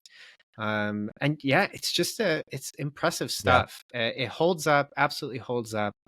I think I remember like part of why I wasn't allowed to watch it as a kid is because of the penis breath joke or whatever line, Yeah. because like I think my parents just thought it was a little too Yeah. vulgar. And there's And an so S I word do or wonder two if that in there too. yeah, and I wonder if like that was like maybe like just maybe if that's affected anything like in terms of the age that people usually watch Yeah. stuff. But then I was also like a kid at school and my friends were talking about Jason Voorhees, so I don't know anything. But like yeah, I think I just think it's Yeah. great. I love this movie. Yeah. There is a part of me that simultaneously wishes like E.T. as a creature looked a little more marketable. Hey, he was the number one But selling he was Christmas toy in yeah, I 1982. know. So And like when you see the plush version, it's super yeah. cute. So like I get it, it's possible. But when you were describing that like his intent was to be like unpleasant, Mhm. yeah. Yeah. Like yeah, so like I get it. But it's anyways, that's not even a real criticism. Yeah. It's just like it's part of it's like if you notice something about yourself you didn't like, but you didn't hate yourself for Yeah. it. Like that's the thing. So yeah, I love this movie. I think it's so good. I'm kind of waiting to get like a good collector's Mm. edition of it. I know it's like E.T. is such a successful, important movie that like every time a new format will come out, it's one of the first ones to come Mhm. out. So I'm kind of waiting to see like I don't know What's next? Yeah. whatever anniversary happens if there's something new that comes Yeah. along. But Yeah. yeah, I love it. What about you? Yeah. I mean, I love it. I want to reassess it, and I think I have it as like a 4-star or 8 out of 10 movie, which is a great rating for me. And I haven't. I'm just not like. I want to like get a little further into my Spielberg filmography, um, but it's like Jaws is like a masterpiece to me. So like, I don't It's see great. any. I don't. I don't know Jaws is how great. I'll like any Spielberg movie more than Jaws. But E.T. is like right there. Like it's in that top tier for me of the ones I've seen. I have plenty of blind spots that I'm working through in this series. Mhm. But yeah, it could if I sat down and like really like thought about it, I could see it moving to like a 9, 4.5 star movie for me. But yeah, it regardless of that, I think it's a top tier Spielberg, and it's one of his most beloved films for a reason, So Oh yeah. yeah. Oh yeah. But yep, that's all we have for ET. We're gonna wrap up the episode. I am really looking forward to next week on the show doing an Alien Invasions movie draft with Melvin. It's gonna be fun and exciting, so be looking forward to that. And then, of course, we'll be picking up with Temple of Doom, Indiana Jones and the Temple of Doom after that. So yeah, some great episodes coming up. Be looking forward to those. Melvin, anything else you want to plug? I will definitely link in the show the episode description to Cinematic Doctrine. But yeah, anything else you want to plug? Yeah, Cinematic Doctrine's the podcast name. Got all those different shows I talked about earlier, movie discussions where we just kind of cover a film from just in terms of topics and themes and discuss it. Party Pleasers, where we describe a movie from beginning to end, goof about it the whole time, get to cover more unorthodox types of films, and then decide if it's a party pleaser or party pooper. And then Let's Talks, which are much more essay formatted, discussional formats. I did forget to mention, our podcast isn't a Christian movie podcast, but is a movie podcast hosted by a Christian or hosted by Christians. And I say that because I think that putting us into the category of Christian movie podcast really limits the scope of expectation of what we discuss. When I talked about, I realized I was introducing the podcast and describing that I said it came out of a personal necessity. The second part of that was that I couldn't find a movie podcast hosted by Christians that I enjoyed. And so I was like, fine, I'll just make it. But I digress. So that's the end of that pitch for Cinematic Doctrine. Well, and I'm also on Instagram. I'll say too, go ahead. On that, like when you listen to you and whoever you have on with you, like discuss movies, like it's really like very much similar to how we've discussed this movie. It's not like, oh, let's like make this movie, let's figure out how Christian this movie is. Let's make it a devotional. It's because I do not like the format of the like using film to do a devotional. I think that the Bible's good for devotionals. I don't think The Godfather is good for devotionals. I do think there's a lot of interesting things to talk about. Yeah, there's religious. I mean, you've got Sacred Heart, God, E.T. The Godfather. even. So all that stuff's great. There, but yeah, I just wanted to point that out. That like, in case people were like, oh, I don't like, because but it's just like what we did here. It's If someone honestly wants a good episode that covers like Christian perspectives on like a type of film, 2 Halloweens ago we did an episode on a movie called Hangman's Curse. It's a 2-parter episode. It is a Christian horror movie based off of a Frank Peretti book. Frank Peretti is considered like the Stephen King of Christian literature. Apparently a very good author. But this movie is very bizarre. And so anyways, that's a good example for that. You can check me out on Instagram too. The Instagram has a combination of reels that are clips from episodes and then cinematography enthusiast posts. So those are there. And then I'm also on Threads. You can connect on that. And then, if you like what we do, Patreon, support on Patreon. And you're on Letterboxd too. I am on Letterboxd. Let me see. It's trying hard to remember what my username is. I'll link it. Like I always I'll link have it in the episode description so people can just go click it. So I know I follow It's you. Melvin Benson or Paraturtle, but whatever, one or the other. I'll link it so it's easy to just click it. But Dope. Yeah, great discussion on ET. Had a lot of fun. Looking forward to our Alien Invasions draft. But yeah, that's all we have on ET for this week.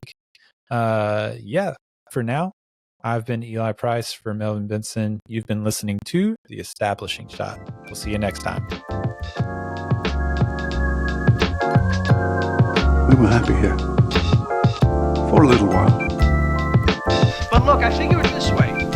Better to be king for a night than schmuck for a lifetime.